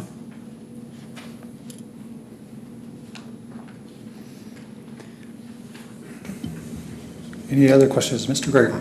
Thank you, Mr. Chairman. Mr. Ivory, is there a place on the building that it says like the full name of the building, or do all the signs just say Pablo on them? This is what we have. Okay. Any other questions for Mr. Ivory? All right, I'm not seeing any. Thanks, Pat. Is the applicant here? Name and address, and then make sure Ryan gets the yellow slip before you leave. Dan Klumpner, I'm an agent for Eau Claire Confluence Arts, Inc.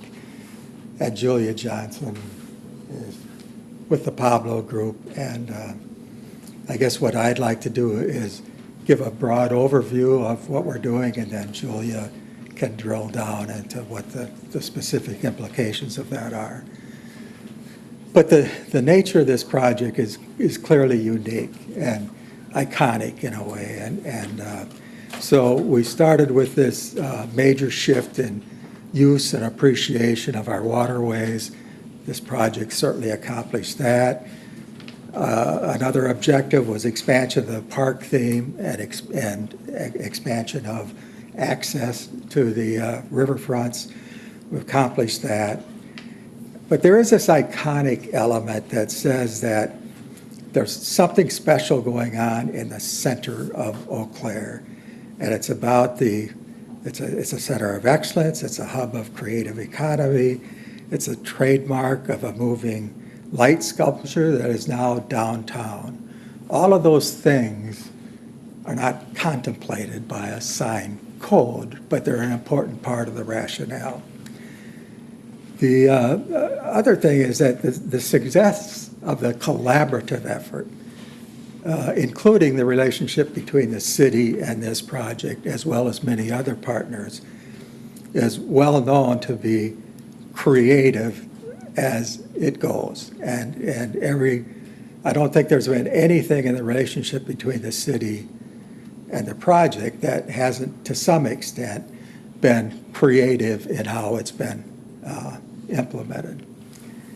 So again, the branding of the area as the epicenter of community revitalization is pretty important to what this is. I would also say that every effort has been made to comply with the spirit and the intent of the code. We may not comply all the time with the letter of the code, but I hope there's no doubt that we've worked with staff enough to comply with the spirit and the intent of the code.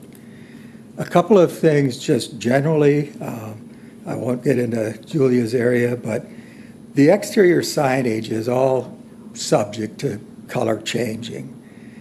This coordinates the lighting plans of the building exterior, the plaza, the Grand Avenue Bridge, the Haymarket Bridge, and the Phoenix Park Bridge.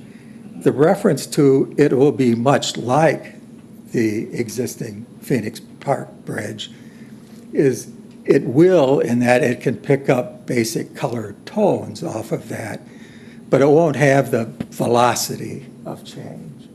Is that correct? Well, there's always the option to program it, but the intent is for it to be much more static than the bridge. And then it also is the intent that as part of the logo and the use of that color, it will very likely be for a day.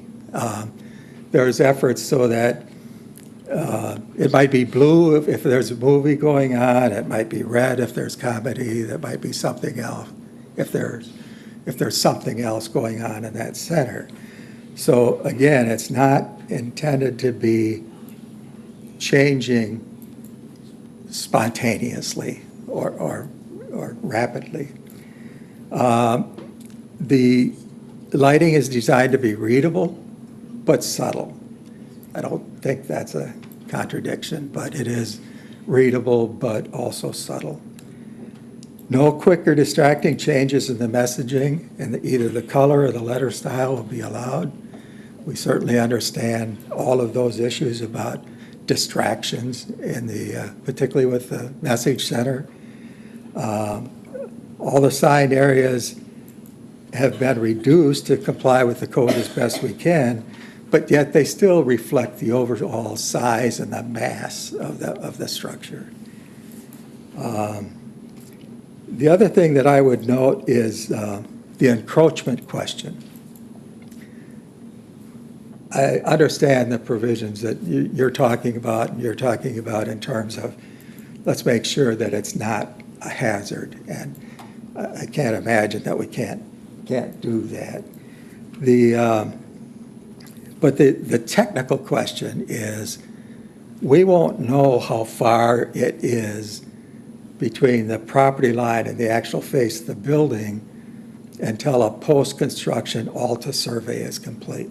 And then they'll show us just exactly where's the property line and where's the building. There's no way of determining that before that's done.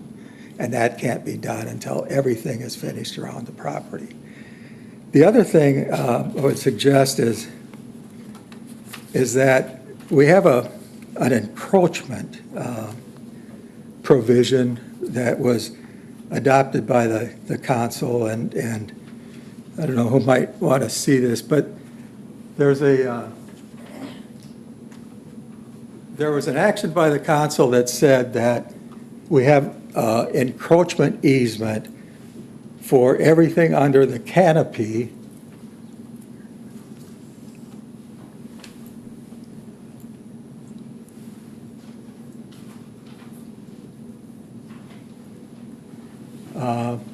permanent encroachment for a canopy on Grand Avenue. We would read that to say, and again, this is technical, it's not practical, but from the encroachment perspective, we can't imagine that that wouldn't cover the code issue as part of a previous action.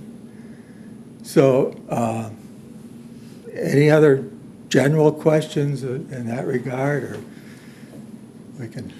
Okay, questions for the applicants? Mr. Greer? Yeah, thank you, Mr. Chairman and Mr. Klumpner and Ms. Johnson. I appreciate your presentation and being here to answer questions. I guess some of the same questions I had for Mr. Ivory. So how did you decide to just go with Pablo versus Pablo Center at the Confluence for the signage? Well, we wanted to limit the size of the signs to be legible. The fine print at the bottom just would not be legible in any of these scales. I know that it sounds ridiculous that, you know, a 18 or 13-foot tall sign is small, but when you put it 6 stories up and it's really thin lines.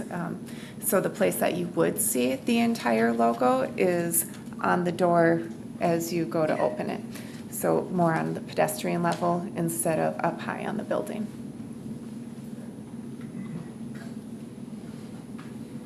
Any additional questions? You had a few earlier. You asked about the message. Yeah, I guess, yeah, in terms of what you would like to see that message sign used for, and then also, like, if you see some adjustment potentially being made to the signage in general after it's all complete, or if you feel that this is really all you'll be asking for as far as signage goes. So the message center would function as a marquee. So what is playing tonight, what is coming up in the next, near future.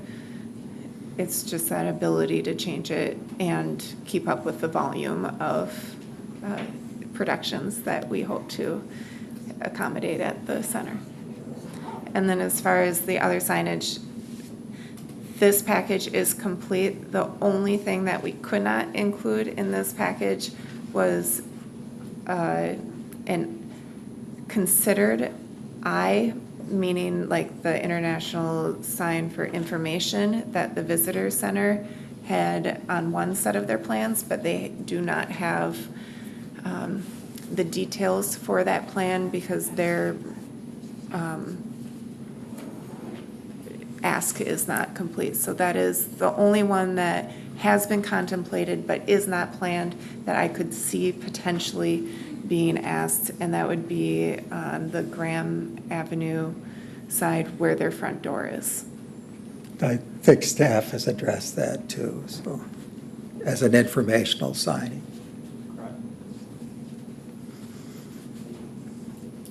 Any additional questions? Mr. Carson? Yeah, thank you. I want to thank you both for all the work you've done on this. I mean, I know the work that's led us to this point, and I'm so proud of what's happening downtown, and it's in no small part because of the work that the two of you and many other people that you work with have done. So thank you for that. I'm very unconcerned about where the lot line is or whether the encroachment is there. I'm sure that stuff is going to work out, but I am wondering about the hazard. How high up is this sign going to be, and do you know how deep it will be? Yeah, it's, the bottom of the canopy is 14 feet above grade. Oh. And the actual sign is 68 inches. We could move that up or down, but practically, I don't think it gets the whole sign area out of, it doesn't address your issue for the whole sign area.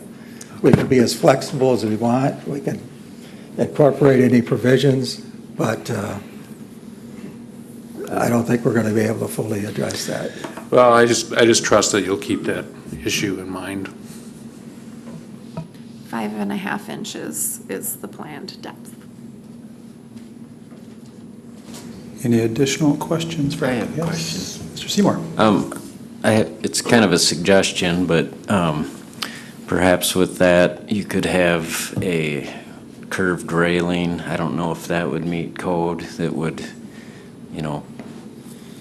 push people away from that edge. I think there's a lot of other things a person can run into on the street. Stop signs, telephone poles. I don't think we can protect every situation, but I understand if it is code, it's code. It's also the responsibility of the architects and designers of the building as part of the handicapped accessibility, et cetera. And I only mention that there are other codes that we don't administrate through this council. Mr. Peterson? Above and beyond the architectural codes, one of my concerns is people coming to events here may have had a drink or two. And if they're walking along the sidewalk, to hit something that's brunt 5.5 inches out, where something that's curved, maybe not a barrier in the sidewalk, because then that would be getting out into the city right away. But to make the sides of the sign curved, that it would push you away from it without any real harm done. And that's my main concern.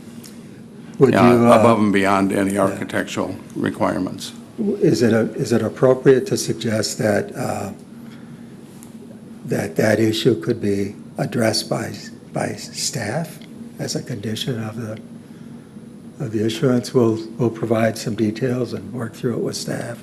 I would have no problem with that myself, so. Excellent. Any additional questions for applicant? I'm not seeing any. Thanks. Thank you. Thank you. All right, this is a public hearing, so if there's anybody that would like to come forward to discuss this item, please do so. Come on up, sir. Name and address first, please. My name is Douglas Wallach. I didn't come here for this meeting, but I just, at 4015 Damon Court in Eau Claire. I just heard on the news here a week or so ago that they had a problem at the Altoona Park over there where somebody broke all the lights in the park. I just didn't know what kind of signage they're putting up there. It's at eye level, it's at lower level. I don't know what it's made out of, but it might be a suggestion that it's set up that they don't have that problem. And then the vertical lights too, if they were at touchable levels, that somebody could maybe break them or destroy them or something on that basis. So I don't know if there's any codes as far as keeping those from getting broken or anything. So any questions?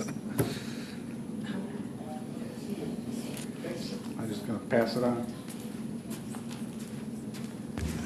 Okay, anybody else that'd like to come forward?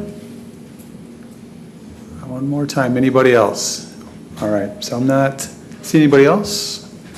I'd be looking for a motion.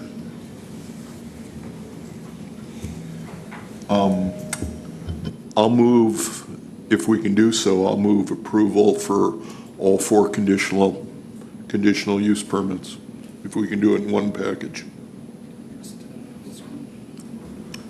Second. Okay, we have a motion and a second.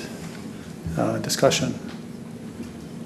Mr. Peterson. That would include meeting the architectural requirements for handicapped, and which is state law. It's state law and applies to the building as it's put in public use by the designers and builders.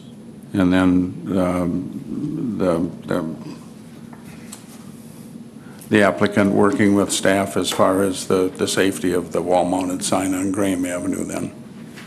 Okay. Excellent. So we have a motion and a second, and it does include proper, what would we call that? Mounting of the sign or message center? Okay, great. Any discussion, any further discussions? I'm not seeing any. So we'll call the question. All those in favor? Aye. Any opposed? All right, congratulations.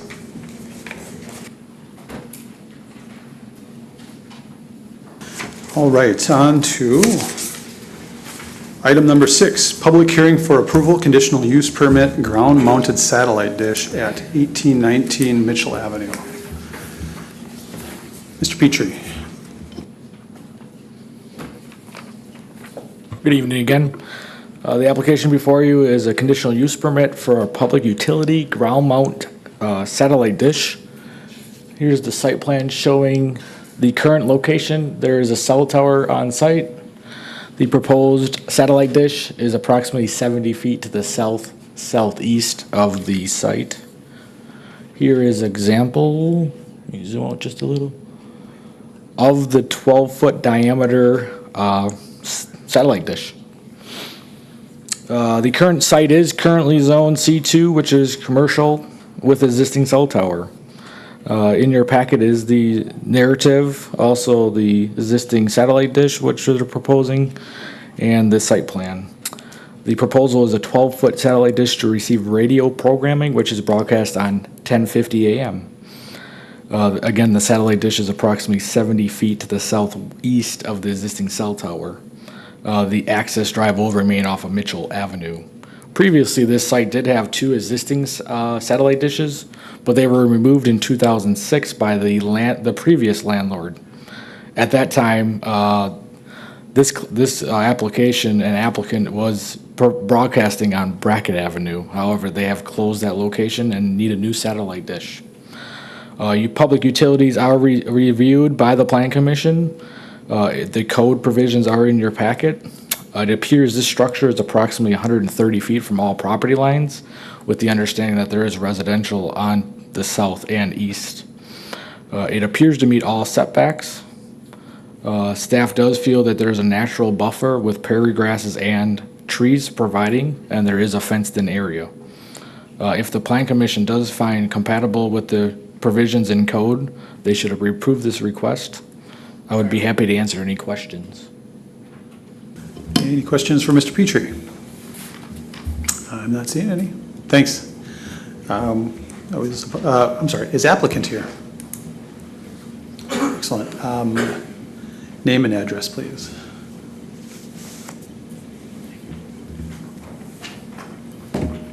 My name's Martin Jury, and we do business at 1819 Mitchell Avenue. Excellent. Anything you'd like to add? The only two things I would add to that are this is a receive only. There's no transmit that'll come from this dish, so there shouldn't be any interference issue in any way towards the neighbors. And just like to point out the dish, normally these dishes are white. This one, once we construct it, we'll be putting a black cover on it. It's Wisconsin, and it's the best way to keep the snow from blocking the dish. So from a visual perspective, people are often concerned about seeing it from the road, and that'll help to pull that out of the visuals. So that's about it. Okay, great. Any questions for the applicant? I'm not seeing any. Thanks. Thank you. This is a public hearing, so if there's anybody that'd like to come forward to discuss this item, that'd be the time to do that.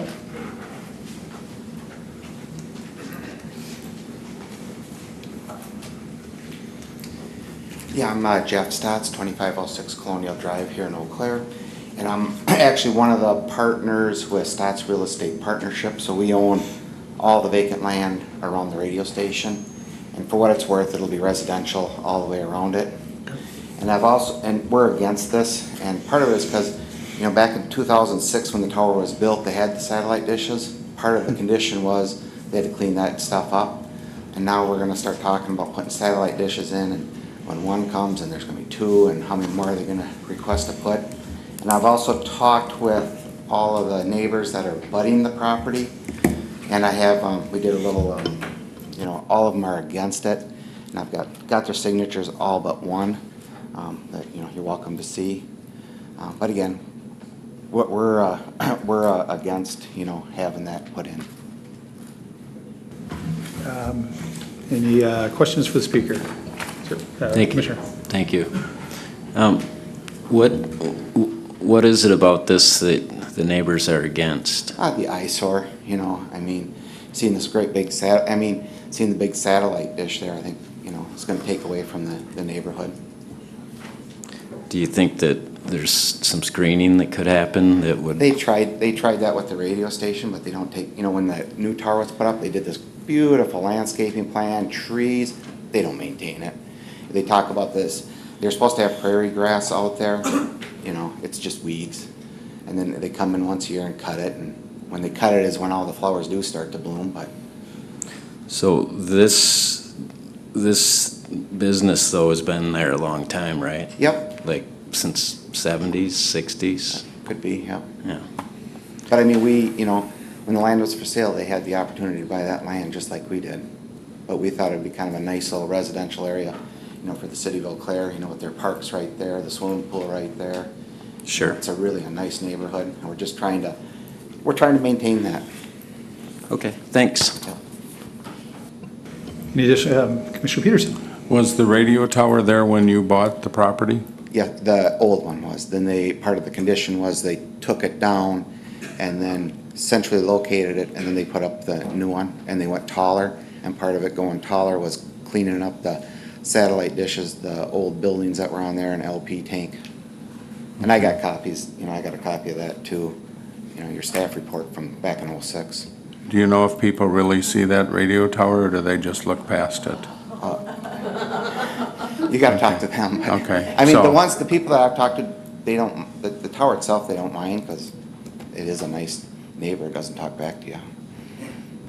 Okay, but just that the tower sticks up in the air where this is going to be maybe 15 feet off Yeah, the but ground at when you're the, looking though, you're gonna be looking right towards it, so I mean, it's at your eye level. okay. Any additional questions? Okay, I don't see any. Thanks for coming up.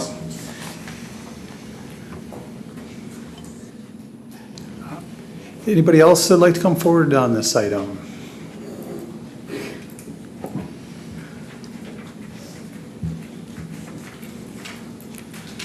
All right, ma'am, name and address, please. Good evening, Disa Wallstrand, 3784 Hester Street.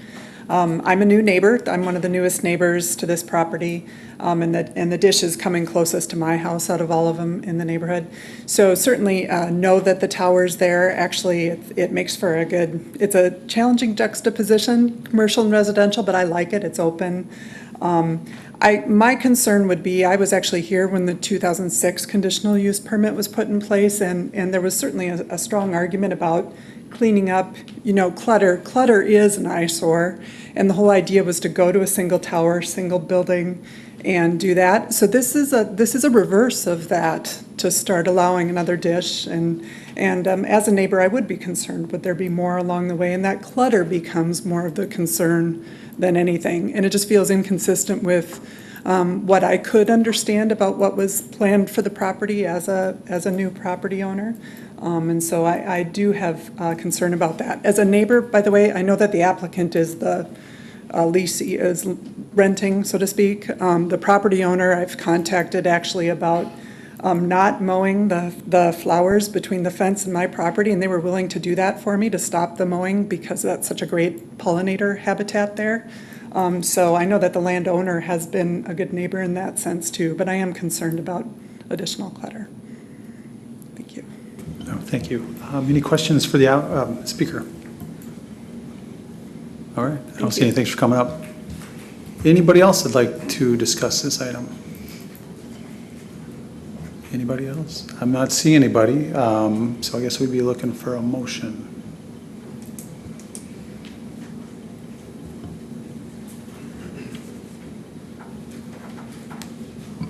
Yes. Well, to get this conversation started, I'll make a motion to approve. Thank you. Second? I'll second. All right, great. Now, we've got a motion and a second. Discussion. Yes. Mr. Thank Larson. you. I can appreciate the comments about the appearance of it and everything. There's a cell tower not far from my house, and it's probably the least favorite feature that I have of our neighborhood is that cell tower. But it's there, and I was actually part of the approval for the replacement of that cell tower. The problem I have is that that this is an established business, has been there a long time, and they need a piece of equipment to continue their business. So I'm reluctant to object to it based on the clutter that it might add. Thanks. Any additional comments? Mr. Peterson. Question I might have for the applicant, can you locate it any closer to the tower? We definitely could, yes. Why don't you come up and, thanks. With the amount of equipment on that tower, we wouldn't be able to put it right next to it, but we definitely could pull it closer to the tower itself. Sure. So it's kind of keep the uglies together then? Sure. Okay. I had a bridge project like that, so. I've been called ugly many times, it's okay. Any additional questions for applicant? Mr. Seymour. Thank you. Could you answer to some of the complaints about the cleanup or the mowing or, whatever issues these neighbors are having? Is there anything that you can say that would, or can you explain why we're at where we're at, I guess? What I can give you is a history of, we've owned the station since 2004. But the property itself, we have not owned since, I believe, 2005. We've been a lessee the entire time. We can reach out to them, definitely. I'd have no problem with that. But beyond that, I mean, we can definitely put some commitment to cleaning up the area that we'll be responsible for, sure. That'd be great. Okay. Any additional questions for applicant? I don't see any. Thanks. Oh, Terry, did you have a question? Okay. No, thanks. Okay, we are still into discussion. Terry, did you have something? Thank you, Mr. Chairman. You know, I don't know if it would require a postponement if we thought that we wanted the applicant to come back, if they were going to propose a new location with proper screening, and at that time then we would vote, or if, I don't know if Mr. Peterson wants to make an amendment with that in mind, or, you know, right now and I appreciate Commissioner Larson's comments. You know, I've always felt that everyone that lives around it, to me, has the biggest amount of say, and you know, it's hard for us who don't live around it to decide what those people look at and live by. And so I'm going to support the neighborhood unless we can do something that brings it closer and shields it more. But they're the ones that have to look at it every day, and I think we need to support that too. And I don't know if it's as detrimental as a cell tower is. Obviously, we're talking about 911 calls, and we're talking about, you know, communication that's become vital and a major part of our life. But this, to me, is not that. And I guess unless we can find a way to make it more appealing to the neighborhood, I would oppose it unless there's a postponement. I can't say how close they should move it, only they're the experts. But what I would like to see them is come back and see how close they can move it to the tower and what type of screening, including height, they can put up. This is 12 feet in diameter. If they can put up something 50 feet away, that's 15 feet tall, that doesn't get in the way of receiving the signal, that may work for the neighbors. They'd be able to see foliage as opposed to the satellite dish. So I'm getting in out of agreement, so maybe postponement would be in order. Yeah, I guess we have a motion to approve. I don't know if we vote on that, then we don't have a chance to revisit the proposed amendment. If somebody'd like to propose an amendment. I'll make a motion or propose an amendment that we postpone as opposed to approve. I'll second. Okay. Is that proper procedure, Scott? That will suffice. It could certainly be just a simple motion to postpone, and that would still leave the existing motion on the table. Okay. So if Mr. Brendel would prefer to just make a motion to postpone, it's a little bit cleaner that way. So moved. If there's a date certain, that would be, I'm sure, agreeable to the applicant. If there is one. Again, it's not certainly required. Do we need to pick a date or just the next? Do not need to, but again, we can certainly place it upon the next agenda, or again, at the discretion of the applicant. I'm seeing a head nod for next agenda. So we got a motion to postpone for the next agenda. Need a second. We need a second. Second. All right, a motion, a second to postpone. Any discussion, or should we let's just call the question here. All those in favor of postponing? Aye. Any opposed? Okay, so we have a postponement of item number 6. All right, thanks for the flexibility, sir.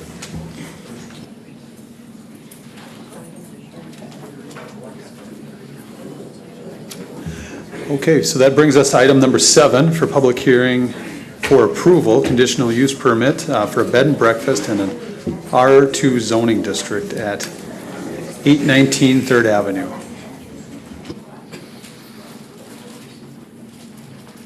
Good evening again. Before you is a request for a bed and breakfast consisting of one 3-bed unit and one 2-bed unit for property located at 819 3rd Avenue. Attached in your packet is explaining the request. We did also receive a letter from Grace Lutheran Church, which I'll put up on the screen. The applicant does state he's focusing on parents that will be visiting students as well as business travelers and business professionals working in the Eau Claire area. In your packet is the code reference to bed and breakfasts. For this request, it is a larger, older home having unique characteristics and historic value to the community. It appears that no additions will be added to the structure. 5 parking stalls and 2-car garage are proposed. The Randall Park neighborhood has been notified of the request. It is my understanding that the current second floor is occupied with people, and the first floor would be suited for the B&B. Also, the Plan Commission should consider the general provisions of conditional use permits, which are attached. This is similar to the request that the Plan Commission did approve on First Avenue last year. If the Plan Commission does find this compatible and consistent with the code, they should reapprove this request. I'd be happy to answer any questions. Excellent, thanks. Any questions? Mr. Petrie? I don't see any, thank you. Is the applicant here?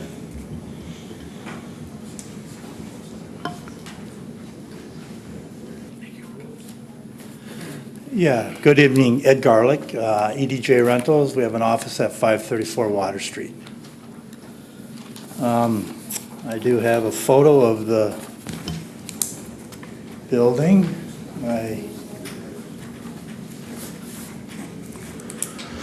Okay. So, as Ryan did mention, it is currently a duplex. We're intending to use the upstairs as a 2-bedroom rental and the downstairs as a B&B or primarily a short-term rental.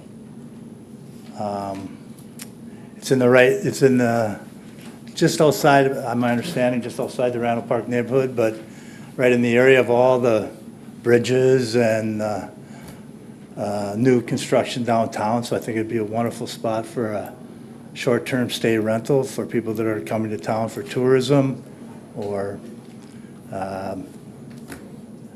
could be used, as we have in the past, for traveling nurses, stuff like that. It's a little brief history of the building. It was built in 1891 by a gentleman by the name of David Graves, who became a wealthy lumberman in the area. They call it a folk Victorian architecture. It's been well maintained and currently remodeled, so it's very modern. I think it would add a lot of opportunities for our community to get some vacationers and travelers into the downtown area.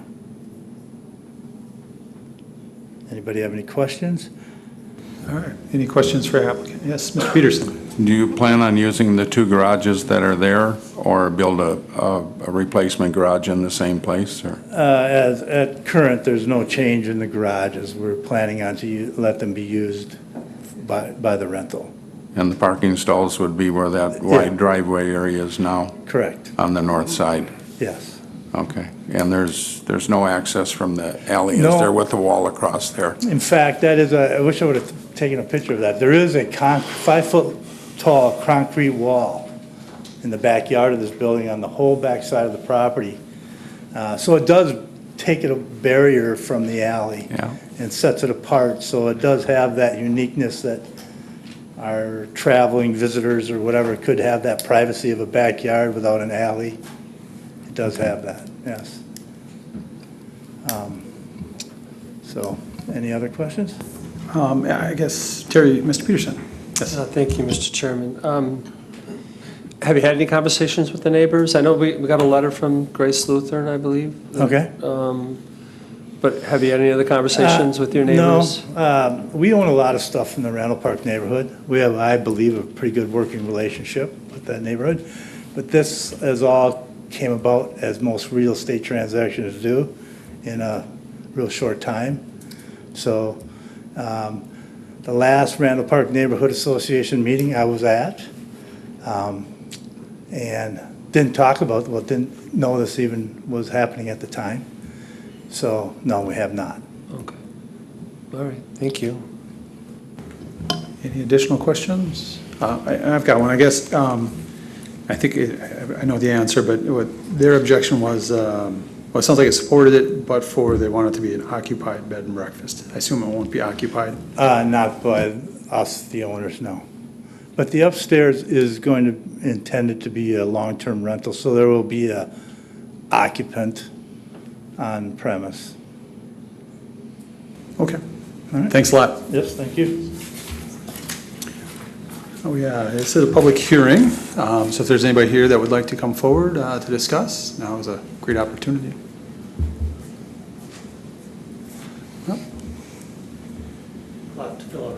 Yeah, that's great. Name and address to start. My name is Kirk Osmond. I live at 902 3rd Avenue, which is almost directly across the street, a little kitty corner from this property. My wife and I have talked about whether a B&B would be fine for the neighborhood. And we have really no objections to a B&B. They do have good off-street parking at this site. Right now, we're just a little concerned maybe about what is exactly a short-term rental as opposed to a B&B. And, you know, I have not seen what the restrictions on B&B are, but if they're going to have short-term rentals, does that mean a month? Does it mean 3 months? It's up in the air. The reason we wouldn't mind a B&B is that even though there's people coming and going, we know that the owner would have to clean up after every guest. And in many ways, that's better than a rental because the owner is having to come in every time and make sure everything's in order so that he can rent it out again. So I don't know if the developer can answer any questions about restrictions on, you know, short-term rental, how long that is, or, you know. Well, and I think this is, we're reviewing a bed and breakfast, so I think this, what does the city code allow, Mr. Allen? That would, I mean, they could turn it daily, weekly? If Mr. Petrie can answer that from the code, I know you get a reference right there you can show. Yeah. Technically, a bed and breakfast can be rented. It's just a dwelling unit less than 10 guest rooms. You go over 10 guest rooms, that's a hotel then. So you could rent it daily or 2 days, a week. Year and a half? Okay. All right. That's So, just- yeah, I guess there's flexibility there. Questions? Yeah, any questions? I don't see any. Thanks a lot. All right. Anybody else that would like to come forward? Anybody else? Oh, here we go. Come on up. Hi. Name and address, please. Dan Mattoon, 901 3rd Avenue.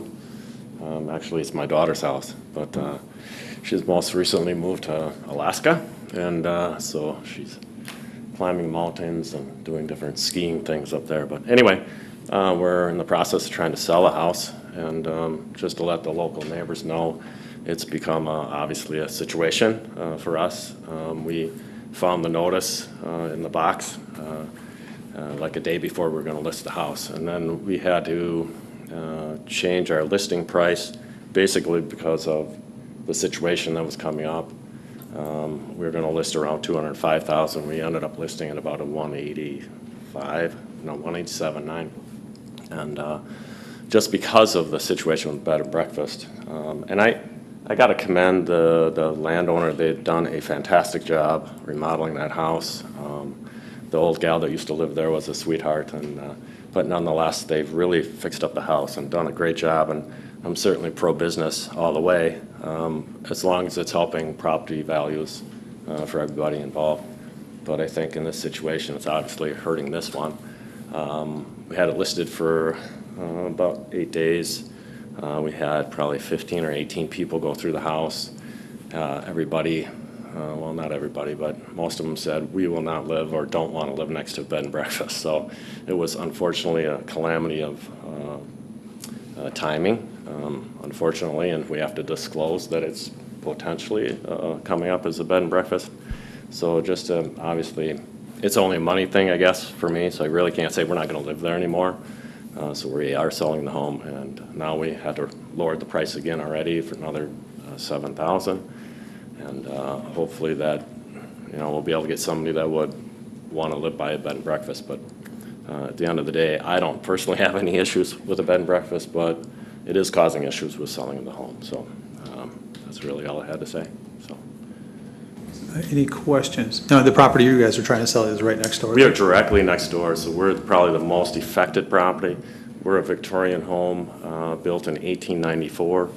1990 was listed as the 8th best, vintage home in town. So it's a pretty neat, unique property, just as theirs is. And I also own actually a bed and breakfast up in Menominee on Lake Tanner, so I understand the process, and I'm sure he'll probably do a good job with the clean over and take over, but it could be a daily process. Our rental have to stay there at least 5 days, but this one could be every day. So it will create a little bit of traffic, and we don't have a barrier wall to this home. The home is right next door, so it's literally 15 feet away to the driveway. So. Any additional questions? Speaker? Okay, I don't see any. Thanks for coming up. By the way, you're doing a great job, all of you. Really. 82 degrees, sun setting. Oh, come on. Maybe we should end this meeting early. Anybody else would like to discuss this item? All right, I'm not seeing any, so we'll be looking for a motion. Don't be shy. I'll move to approve. Good motion. Second. Excellent. We have a motion and a second. Discussion? Okay, I'm not seeing any. Oh, I'm sorry. Jeremy. Thank you, Mr. Chairman. I grew up in Stillwater, Minnesota, where there's just a bed and breakfast on almost every block in my neighborhood where I was growing up, and I think it is a track for our city that would be good to explore, and I think this is a reasonable way to start doing it. I used to live half a block away from this particular location on Union Street when I was in college about 13 years ago. So I'm familiar with the area, and I think that it seems like I'd be willing to support it, just based on my experience around bed and breakfast. And I think in some ways they can actually help revive a neighborhood too, depending on how it's done. And so that's just some thoughts. Thank you. Any other discussion? All right, Mr. Peterson. I myself can't understand why the sale of the home went down considerably in the price, because with a bed and breakfast, if you're going to have turnover, let's say every day or every 3 days or every week, they're going to have to keep it up more to get people to come into the bed and breakfast, where if they were renting it for 6 months or 12 months, they may not come past there for a goodly amount of time, and things could degrade quite a bit. So I think having a bed and breakfast might make it more attractive area to live, even though if it was someone that was renting for a year, they're coming in and out every day. Bed and breakfast, they're coming in and out every day. So I don't see the real problem with it, and I'm going to vote for it. All right, any additional comments? All right, let's go ahead and call the question then. All those in favor, say aye. Aye. Aye. Any opposed? All right, I don't see any. Congratulations. Good luck. Okay, so we are on to item number 8. Back to Independence Park Edition number 8. Final plat for recommendation? Or is that the final? Yeah, for recommendation, final plat, Independence Park 8th Edition. Mr. Mr. Yes, Allen? thank you, Mr. Chairman, members of the commission. Again, yes, this is Independence Park, 8th edition. The 27 lots was referenced, in fact, just earlier here this evening. This again was before you as a preliminary plat and a rezoning, primarily of this portion, back in mid-May. So the applicant has come forward here with their final plat for the 27 lots. Does meet the minimum standards as of the code, as well as the conditions from the preliminary plat. And again, with that, since it does meet all those standards, staff has recommended approval. And again, this is a recommendation that you would make to the city council. Some items of note, I know there's some questions about stormwater and such. There's stormwater easement to be dedicated to the city in this location. With the preliminary plat, there was some kind of randomness to where that might be, so it has been identified in this area. Again, here's that notch in reference to that rezoning request. Again, just going back to that just real briefly. Again, that was a request from the city. It is staff's understanding that that property is owned by Mr. Hasselwander and his company, but I will confirm that and get, put hands to paper and make sure I actually have that confirmed in advance of the city council meeting. So anyway, again, that is not a part of the final plat, just to confirm that. So this is separate from that previous item. And again, with final plats, it does, again, behoove the commission to consider that in reference to the preliminary plat, any conditions thereof, and conditions attached to the final plat. And so with that, stand for any questions. All right. Any questions for Mr. Allen? I'm not seeing any. All right. Thank you. Thanks. So in this case, we would have an applicant. Is the applicant here? There we go.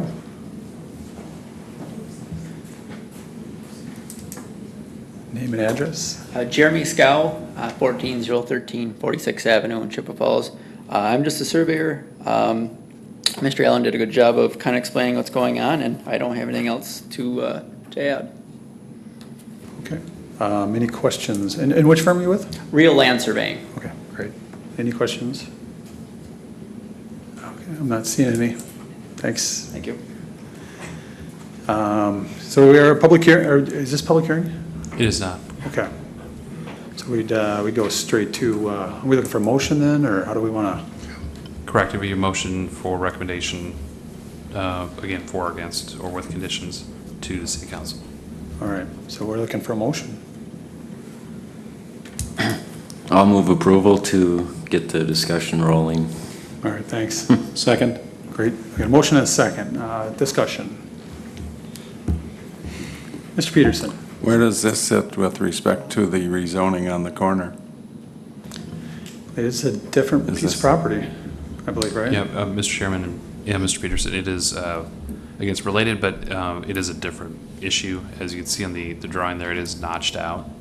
So it's, I think just timing-wise, how you're seeing these both tonight, rather than actually any direct correlation to the subdivision. Again, defer to the applicant or the property owner in terms of future proposed use for that rezoned property, the property being requested to be rezoned, as to whether they'd be using that for subdivision sign or something like that. But as you see here, it's not intended to be immediately incorporated into Lot 7, for example. It would be still as a separate parcel per this plat. Now again, in the future, perhaps come forward and combine the two, but as it stands before you now, it's again irrespective of each other. Okay, thank you. Mr. Larson. Thank you. I'm going to oppose this. Obviously, city council can override us, but I think we need to have a discussion about where there's going to be a park in that neighborhood. Excellent. Chairman, or Councilman. It's okay, you got me. I'm going to concur with Commissioner Larson. I think there were some good discussion brought up earlier this evening that needs to be explored further. there could be an argument made that this discussion should have occurred when we approved the preliminary plat, but the fact that it didn't, I don't think means that we should just go forward and approve the final plat, so I'll be opposing as well. Mr. Granlund. In the preliminary plat, we had some information, I think, about the retainage area and the, whether there's a little bit of, is it a street extension that comes from the west right above this? Or I know on the east end of this U-shaped piece, it's abutting other residential parcels. I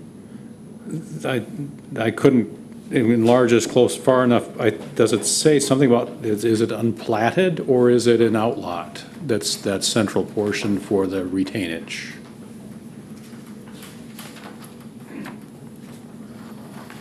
I think you're referring to the detention pond right in here. To provide an aerial that zooms out just a little bit.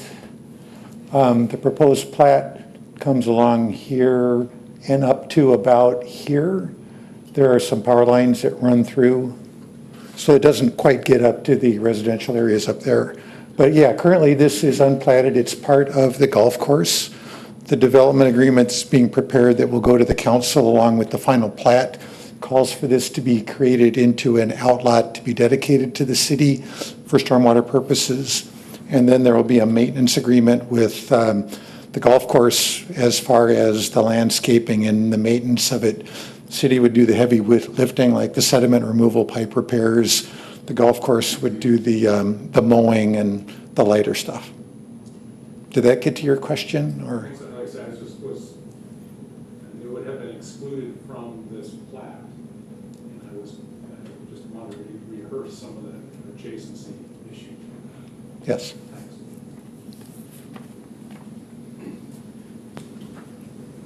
All right, thank you. Mr. Gregory.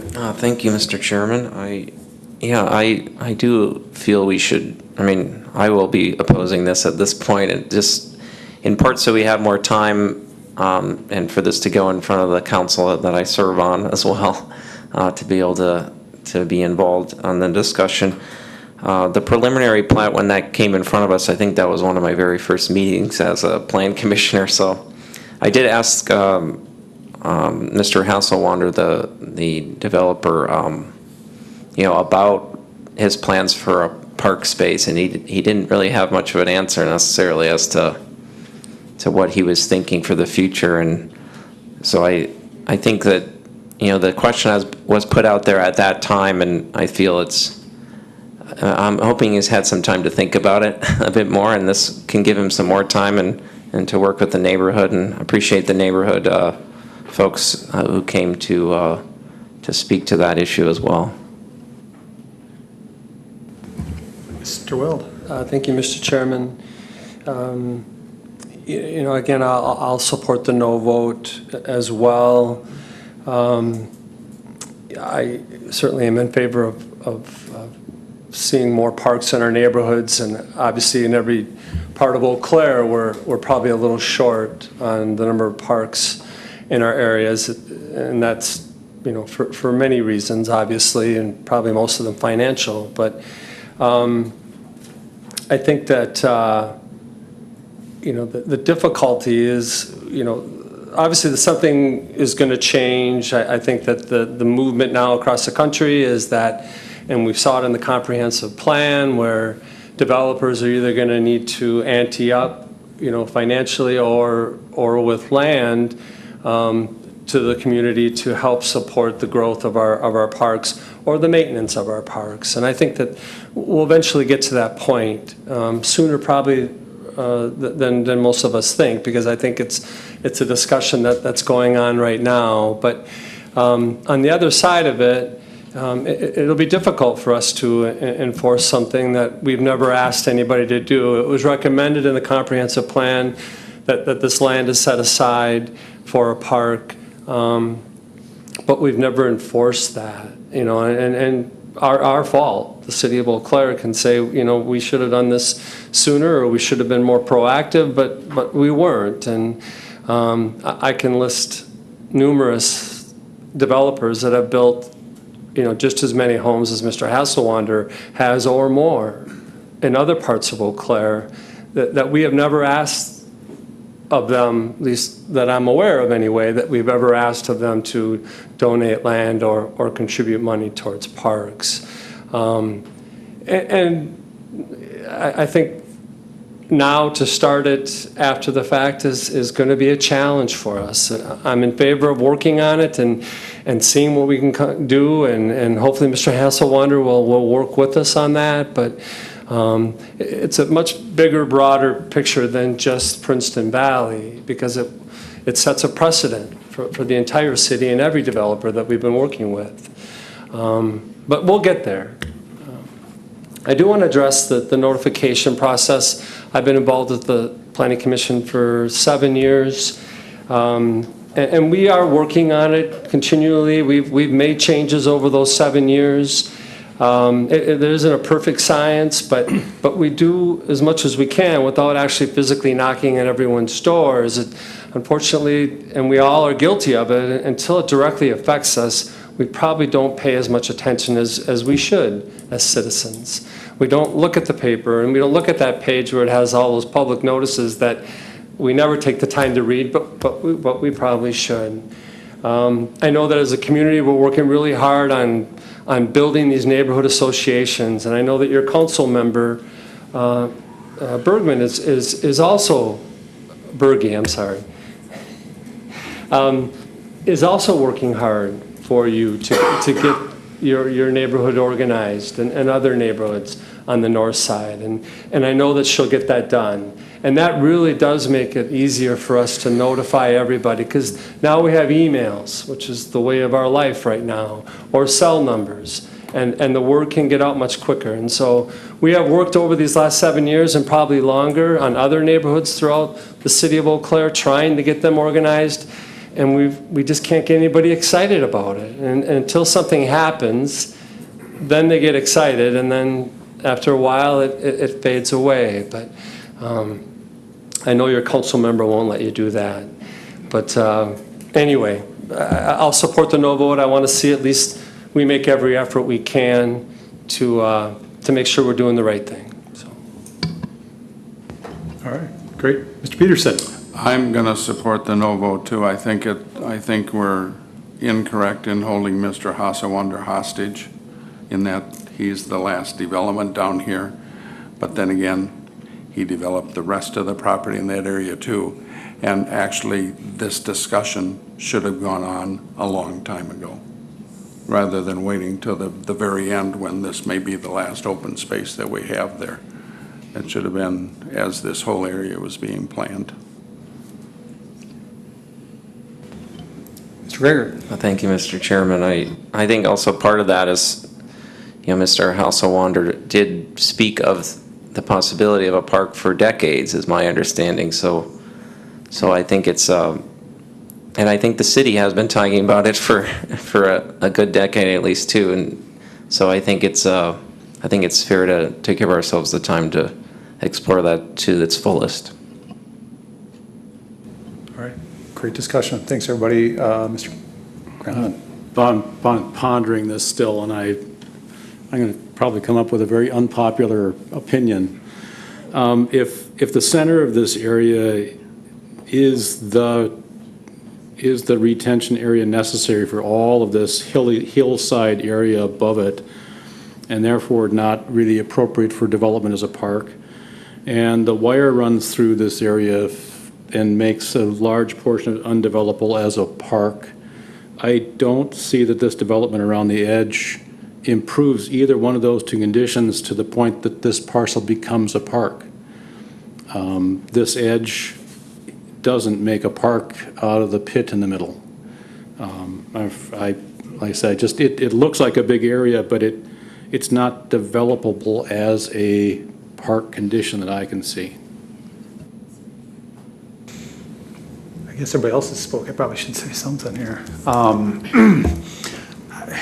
Greg, Granlund and I, we agree on a lot of stuff usually on these, and I would probably vote no to be consistent, but I think we probably should make sure we check and see if Neil's agreement starting way back whenever it was, how that was worded and whenever he started his development project. But yeah, there's got to be a balancing act, and to put a park under a high line is probably not a very good idea. So hopefully you guys have a chance to work with him, and then there's a good discussion at council, and then, you know, the decision will be what it is. But all right, I think everybody spoke, and now we're going to call the question. All those in favor, say aye.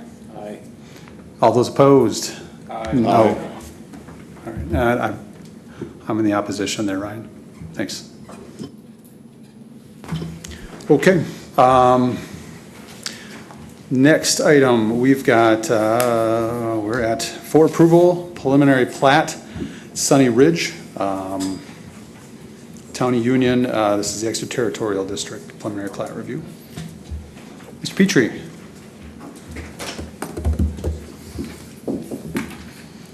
Rearline Surveying is requesting approval of preliminary plat located on the south side of Country Road E and west of 94 and west of Kane Road. Here's an aerial photograph. These are new aerials that the county shot this year. Attached in your packet is the preliminary plat. This area is outside the sewer service area of the city, but within the ETJ, and thus it's before your review. It is under the terms of the agreement of the town of Union and the city of Eau Claire. The property is approximately 22.5 acres in size and is zoned RH according to the county. The plat is designated for 2-acre density lot standards. Thus, 11 lots are proposed on the preliminary plat, and it is consistent with the density. As noted on this aerial, you can see the surrounding density around just to the north is actually farmland, but most of the rest of the density is less than 2 acres. We would recommend approval of the request with the understanding that the final plat will be coming before you at a later date. I'd be happy to answer any questions. All right, any questions? Mr. Petrie? I'm not seeing any, thanks. Is the applicant here?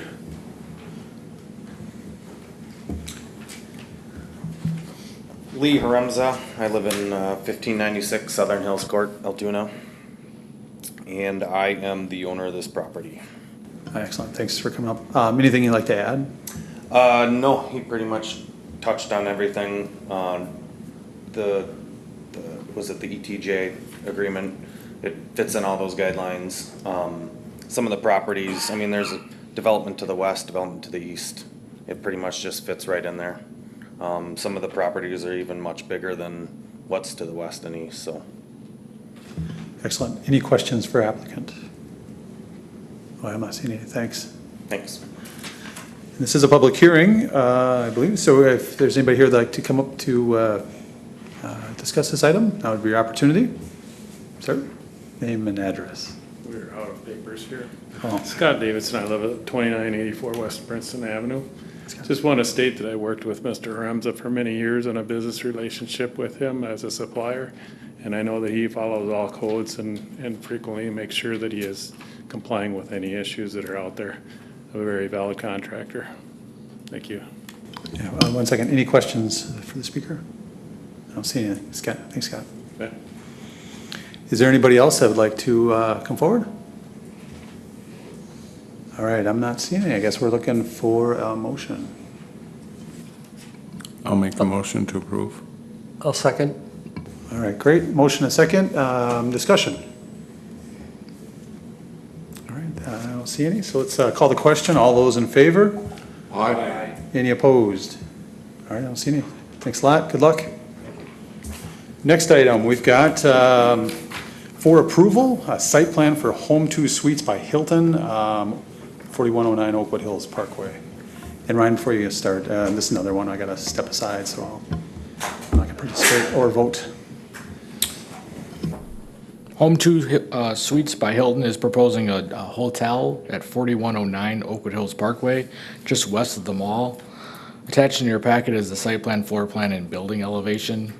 The site plan notes a 4-story, 84-room hotel. Required parking for that is 89 stalls. On the site plan, they're showing 102. Site access is from Oakwood Hills Drive, which is the mall drive here, and then 2 curb cuts to the south, shared with the restaurant. The site plan does note street trees, foundation plantings, bicycle racks, which need to meet city requirement. They did not provide sidewalk access or pedestrian access to the existing sidewalk, which they'll need to do. Trash enclosure is noted. Lighting fixtures are wall packs and light poles, which are required to meet city code. And then all the signs are required to meet C3 district standards. Here's a picture of the contours. It is kind of in a lower than the road, Oakwood Hills Parkway. There is a covenant on the property that the city is aware of. They can't really enforce it, but they got an agreement with the mall owners to allow for it to go up to 4 stories. And then here is an elevation of Home 2 Suites. In your report 2 is the drainage, grading, utilities, traffic, and transit. Attached in your packet is the letter provided. If you do approve it, we would add 3 conditions. They need to provide a pedestrian link to the existing sidewalk. They need to have a grading and drainage approval, and they also need to obtain an easement from the parcel to the south, which is the restaurant, for the access. With that, I would be happy to answer any questions. Any questions? Oh, I'm sorry, Mr. Hanlon. The restaurant has a pedestrian access to its Oakwood Mall Drive on the inner ring, but there is no public sidewalk along that. Are they required to give it to the outer sidewalk on Oakwood Hills Parkway? Correct. When you say that it's to the city public sidewalk? The city sidewalk. My understanding is Oakwood Mall Drive is a private driveway. Okay, and like I said, it has no sidewalk along That's it correct. currently, although Manny's currently has a They do. connection To in that nowhere. direction. Correct. And the hillside may make it difficult to head in the other direction. That is correct. Any additional questions? Mr. Greger? Oh, thank you, Mr. Chairman. Mr. Petrie, is there a way for us to, I guess I would recommend having a sidewalk to both of those roads, both the Oakwood Hills Parkway and Oakwood Mall Drive, and I just don't suppose there's a way for us to require that.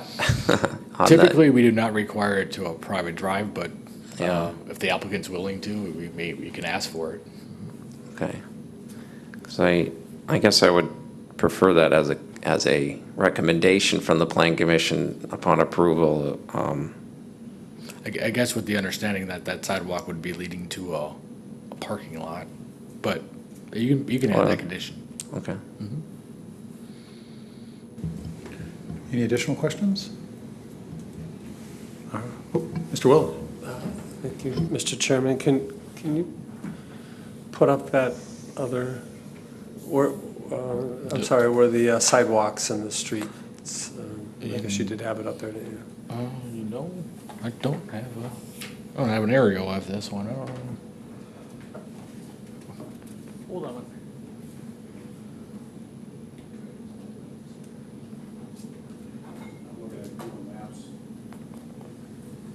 We'll bring Google to us.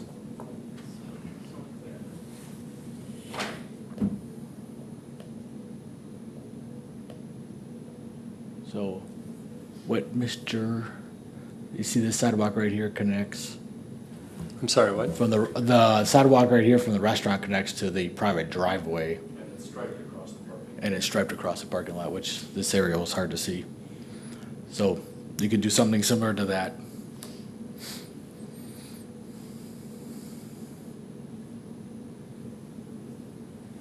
Okay, thank you. Mr. Peterson? Mr. Petrie, do they technically need to go to the public sidewalk according to city code, or could we trade one for the other in that? I think most of the pedestrian traffic is probably going to go towards the mall. The Plan Commission didn't make that determination. Okay. Mr. Greger? Thank you, Mr. Chairman. I do believe that the transit stop is on the other side, however, so depending on how people are I think people would desire to go both sides. Would you agree, Mr. Petrie? Correct. Great. Any other questions? Not seeing any. Thanks, Ryan. Oh, I'm sorry. One more, Ms. Peterson. We can require a sidewalk to the city street side. We can only recommend a sidewalk to the private drive side. That's correct. Okay, so.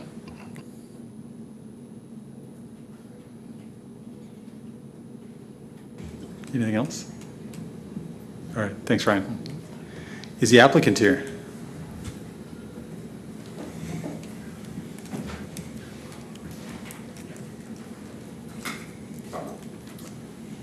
Hello, Matt Apple with Advanced Engineering Concepts. I'm here on behalf of the owner. The owner wasn't able to make it here from, had I guess an airport delay, he said, but so I'm here, representing him. The main point of the sidewalk connection, I know I discussed with Mike Patel of the Eau Claire Lodging Group, and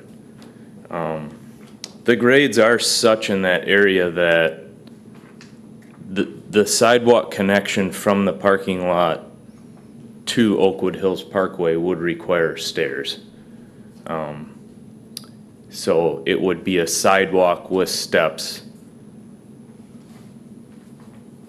with the grades the way they are. I think there's 6 to 8 feet of elevation change in that area.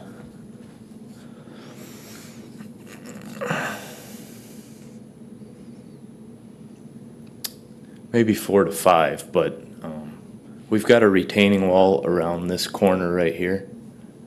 So for a portion of it, I think this is 4 or 5 to 1 slopes, and then if we did have a sidewalk connection, it would be right through here somewhere, I believe, at the end of the sidewalk where we'd have to put some kind of steps or stairs.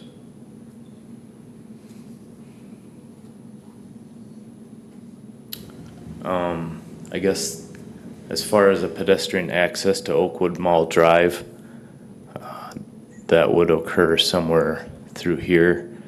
And I'm not so sure that the grade there would be favorable to a sidewalk without a step or two.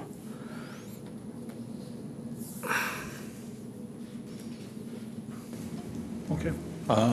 Any questions, Mr. Eggert? Thank you, Mr. Chairman.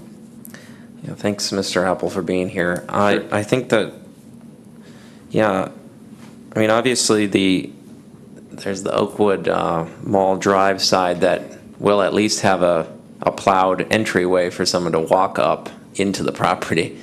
But without a sidewalk on the other side, there would not be a way to really get to the road because there's no driveway. So obviously I think, from my perspective, the more important one to fit in would be the one that's required by our statute, obviously, but also because of just the connectivity to the public sidewalk and it being the only way, if there's snowbanks and things like that, it'd be the only way to get to that road. So obviously there could be challenges from an elevation standpoint that would be understandable that you wouldn't be able to put a sidewalk connection toward the mall side, but I would appreciate if you found a way to make it happen.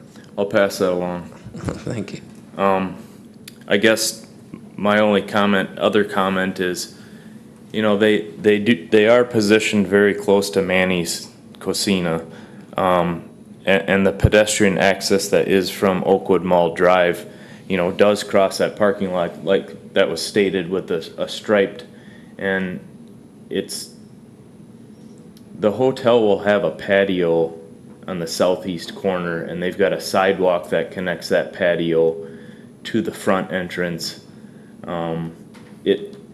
We've shown it in other plans, not in the one that was submitted, but the sidewalk connected to Manny's, but it was removed. Just there may be a future connection between the two, but just for now until they work out even the cross-access agreement with the parking lot.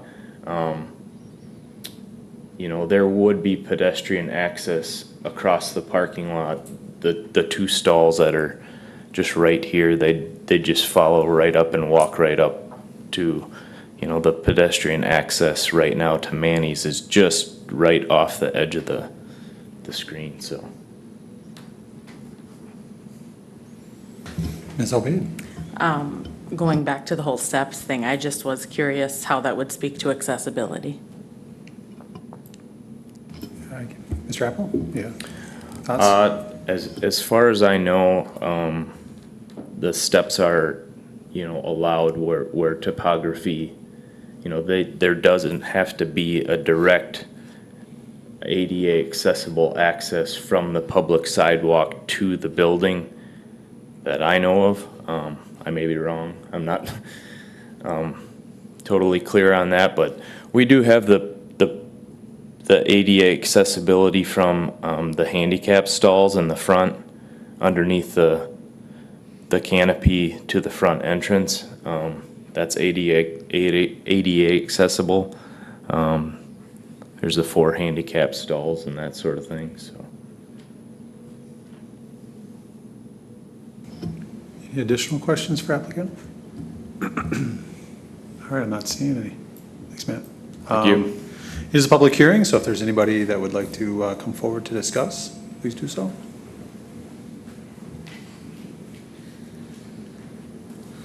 Name and address again, please. Doug Wallach, 4015 Damon Court. I live over the hill from where this is going up. I haven't seen the close-ups of it until tonight, but is there a retention pond on the property? No, there's not there.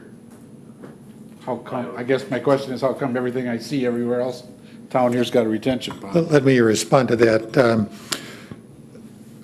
With the Oakwood Mall, there was a series of stormwater facilities put in, the biggest of which was modifications to Bullis Pond. Back there, yeah. And this all drains to Bullis Pond. Okay. They do have water quality BMP sites that exceed what our requirements would be for this, but the peak rate runoff control is Bullis Pond for this. Okay, all right, okay. My other question was, has this been already approved as a go-ahead?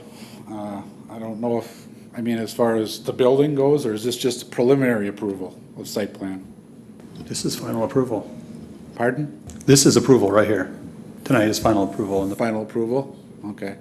I guess my question was, everything around the mall is 2 stories or less, 1 story, and all of a sudden you're putting a 4-story one up. It's gonna stick out like a sore thumb.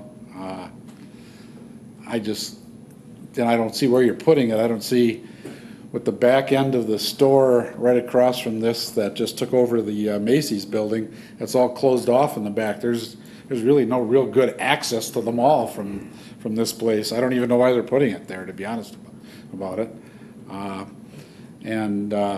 You go around Ayers and Associates. I feel sorry for some of the other people that had to put 1-story buildings up all the way around the mall to keep that kind of a look all along in there, and you're gonna go and stick a 4-story in there. It isn't gonna look right. It doesn't fit with what you've done for or your predecessors have done for many, many, many years. I've been living there for 20-some years, and I've always enjoyed living close to the mall because the landscaping and the building codes and stuff are all nice-looking buildings, 1-story buildings from the Social Security building to every building all the way around there, Whiffley, the whole works. The only multi-story building that's close to it is on the corner of Golf and the main road there, the Oakwood Hills Parkway. That's the retirement building there, and that looks more like a house, and it's set back up on a hill and you can barely see it. But I guess I'm kind of disappointed that you're putting a 4-story building there. I just don't know if there's something you can reconsider on that or relook at that or whatever. Why does it have to be 4 stories? Stick it in the Yonkers spot or stick it in the Kmart spot, you know, and where you got a big parking lot and all kinds of other spots, but sticking it back there doesn't make any sense to me. And as far as the bus traffic and trying to get to it, that'll be for the workers and stuff, but Drive by any place in town here right now, and there's a help wanted sign in front of every one of them. Where are you gonna get workers to come down there and work there, you know? I'm not against developing stuff in Eau Claire, but I don't know if that's the right spot, and I don't like the 4-story building there. I ask you to at least reconsider it. Any questions? Any questions, Speaker? I don't see any. Thanks a lot for coming up. Obviously. Anybody else would like to come forward? Thank you. Name and address, please. Jennifer Matisick, 4144 Erica Court. I'm a little bit further toward 93 than Mr. Wallach is, but I too would like to echo his thoughts about the 4-story right there. All the buildings, like he said, are very low profile. They fit all, they kind of match and have a very good look to them. The 4-story just really doesn't seem to fit in that area at all. I'm concerned about the number of rooms and the traffic coming down Damon Street that will inevitably not just go down Golf, but they will go down Damon. That's a 25-mile-an-hour zone there. It's highly residential, a lot of children, and as it is, people are going 30, 35 miles an hour down that road.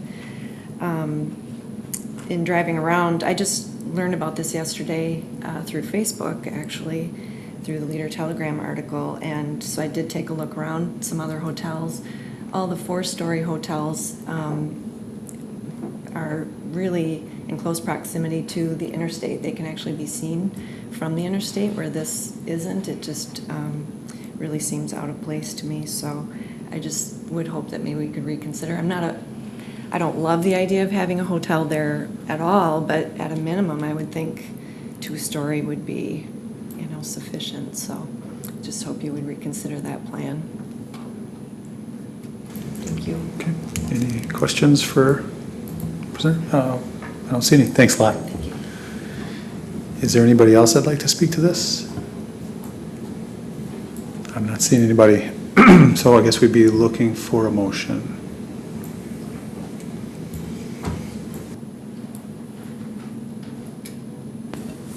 I move approval. Second. Excellent.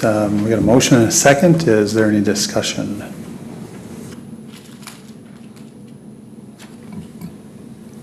Mr. Weld. Thank you, Mr. Chairman. Is there anything in the development plan as far as the general development or the mall, or, I mean, are there, obviously that's, I'm assuming, all been looked at and discussed, and they would be the only 4-story, I guess, in that surrounding area, but has there been something been waived or conditional use been offered from the general development, or? Mr. Petrie, you want to?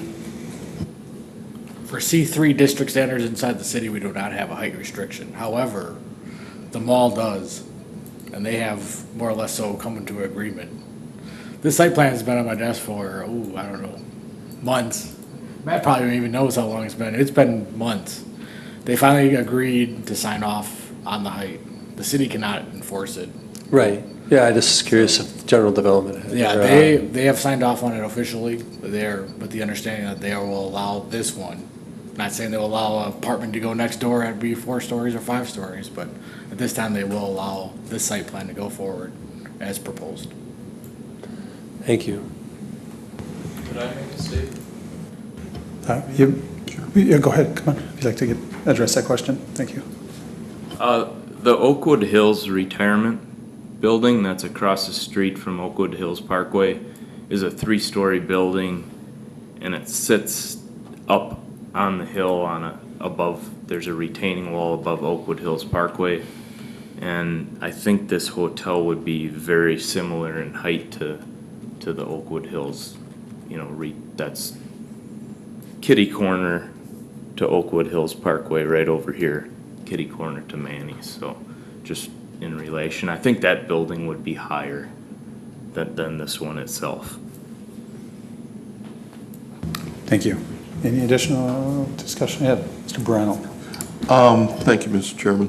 I think there are some valid concerns about the size of this building and how it's going to relate to the rest of that particular area. And I recognize the retirement building is 3 stories, but I also recognize that that is set back to some extent and fits more within the general landscape of the area. So with that being said, I am going to vote no on this.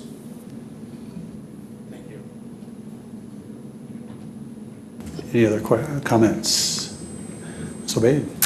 I do think that the point of, you know, the other hotels in the mall area besides the ones near the freeway are going to be the 2-story. There's one over by Target, maybe that's 3, but that's a little further from the mall. And it kind of fits with what that is. So I kind of agree with, you know, Commissioner Brenholt that it is a little not fitting, and the mention of Damon Street as well with the low speed and just more high traffic right there. Any additional comments? Mr. Seymour. Thank you. I guess I have kind of a hard time if there's not a height restriction. I kind of have a hard time voting against this. And even though it's 4 stories, I guess, do we know what the elevation of that would be? How many feet are we talking about?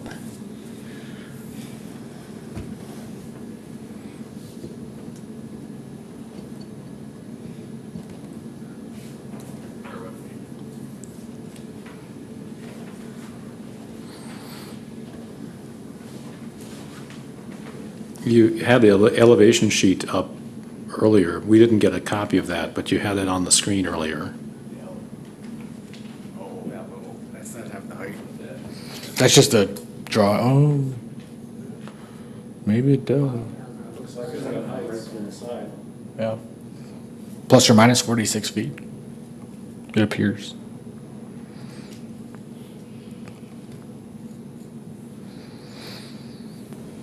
I guess you could think about it in terms of the building that was built down on Water Street, which is 4 stories, I believe. And I don't think that it's out of place myself down there. And I'm just not convinced that this is going to look out of place out there with all the commercial stuff around it. If you had residential houses right next to this, I think you could make a case. But I have a hard time with that being the only issue here. So I'm going to support it. Mr. Well. Thank you, Mr. Chairman. I guess I am leaning towards Commissioner Seymour's comments. In regards to that, I think if you head up the street, forgive me, I don't know the road names, but up the hill from Buffalo Wild Wings, I know we just approved at least a 4-story building up on top of the hill there. I know that obviously the Holiday Inn out there next to Johnny's, the old Globe building. There are numerous 3, 4, 5-story buildings. I'm not sure how tall the Whitfley building is that was just completed, but I think that it is a mall, it is a commercial area, that is big buildings, small buildings, short buildings, tall buildings. It's an eclectic kind of grouping of properties, and I agree. I don't know if it's our place to say no to it. I think in a neighborhood setting, a 4-story, next to a 1-story, we're going to say no to that every time. But in this case, I don't know if this is the right time. So. Mr. Peterson. I'm going to vote in favor of it too. If you look on Claremont Avenue where Marshfield Clinic is now going, when that was the Holiday Inn of 4 or 5 stories, that was the tallest building around there except for Sacred Heart Hospital. And I don't, as long as the mall Growth Development agrees that, you know, it's really beyond our purview, I think, as Plan Commission members. And as far as traffic on Damon Street, I think there's going to be less traffic there with a motel than if it were to be another eatery or something like that the locals would use, where these people are going to tend to come off of 93 and 53 and Gulf Road as opposed to using Damon Street. I use Damon Street sometimes myself, getting away from the mall because I don't want to use Gulf, but someone who's coming to a motel is probably going to use the main drag of Gulf Road. So I think there's going to be less traffic than some other commercial property that would go in here. Mr. Brenholm. Thank you, Mr. Chair. All points well taken, and it's probably a tough discussion, a tough decision. My concern is I believe by approving this, we're opening the door for some more four-story buildings potentially in that area. I know the mall signed off on this. I think the mall has been losing a number of tenants recently, and I think there's some challenges there. And they may be more inclined at this point to sign off on this. I'm still going to vote no, but I agree that it's a tough call. Thank you, Mr. Chairman. I just kind of imagine hotels in this kind of part of town actually being 3 or 4 stories tall, and I just kind of, I think the massing of the building is appropriate enough for that area, and I think we're going to see this area change quite a bit more dramatically than what we're seeing proposed here over the next few decades. Well, I guess I don't want to speculate what's going to happen exactly, but I think we need to be open and flexible for this part of town so that it doesn't stagnate, I guess you could say. When we see places like River Prairie in Altoona, when you see the flexibility and the vision, I guess, for different types of uses in a given space, I think this kind of helps us be open-minded, I guess, to approve something like this. So that's what I plan to do. All right, any other comments? I'm not seeing any, so let's call the vote. All those in favor? Aye? Aye. Any opposed? Aye. I'm sorry, who's the other? Okay, Eric, okay. Eric, Craig, okay. I guess that's approval, right? It was 2 to 6. 2 to, you didn't vote? I did not vote. Okay. 6 to 2. Okay, thanks, everybody. On the next, I guess we're on to discussion and direction. Code compliance items. Anybody have code compliance items? No. How about future agenda? All right, additions or corrections? Oh, I'm sorry, Mr. Allen. Sorry, Mr. Chairman. Sorry to keep us much past 10 o'clock, but a couple of things just real quick. Again, the next meeting, August 6th, will be at the new temporary location.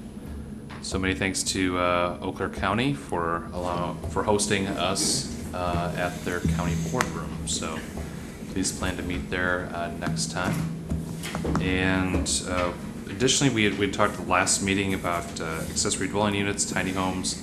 Staff is still doing some additional research, and considering the length of the agenda tonight, we've decided not to discuss that any further for tonight, but we'll bring that back at a soon forthcoming meeting. Okay. But even yet today, as we're going through the process of packing up, found some additional information from about 5 or 6 years ago when this discussion item came up previously. So we'll provide some additional information in a future meeting. Last thing I had was, I know several folks were interested in the pocket neighborhood concept. There's some developers looking at the Cannery District, some property up that way. We touched base with them last week, and they are still in the works, working on that. Things are not stalled out. They're still just doing their due diligence through that process, looking at different housing types and models and such to consider for that project. So just want to give you a quick update on that, since I know that was a lot of keen interest here and also with the neighborhood up there. They are still in the works, but nothing really extremely new to report at this point. So that's all I have. Thank you, Mr. Chairman. And I guess for future agenda, is a discussion on process of notice, maybe updating to maybe more social media and then other outlets rather than newspapers that no one buys? Sure, we can certainly include that. I'm sure there'll be a lot more discussion, consideration, interest in that, especially as we're looking at the temporary City Hall location. There'll be a number of other boards and commissions that won't be necessarily as regular with their location, meeting locations. I know there's a chart that's already been provided, it's been publicized, but in terms of advertising where those locations will be and different types of meetings, we can certainly add that to discussion item in the future. So. Good stuff. All right, anything else? Additions, corrections, minutes. Yeah, additions, corrections, and minutes. Sorry. I don't think there's public hearing at this point, sorry. I just wanted to say, I wasn't planning to be here for 3 hours. I'm sure you guys have to put in a lot of extra work, and lady. I just wanted to say you have to be thick-skinned, that you have to make hard decisions, and I want to thank you for being here, because I know the pay is great, the hours are short, the benefits are long. I just want to say thank you for all of your service. Thanks for Whether that's coming. the record or not, I just want to All right, so no additions, corrections, minutes? All right, we're adjourned. Thanks.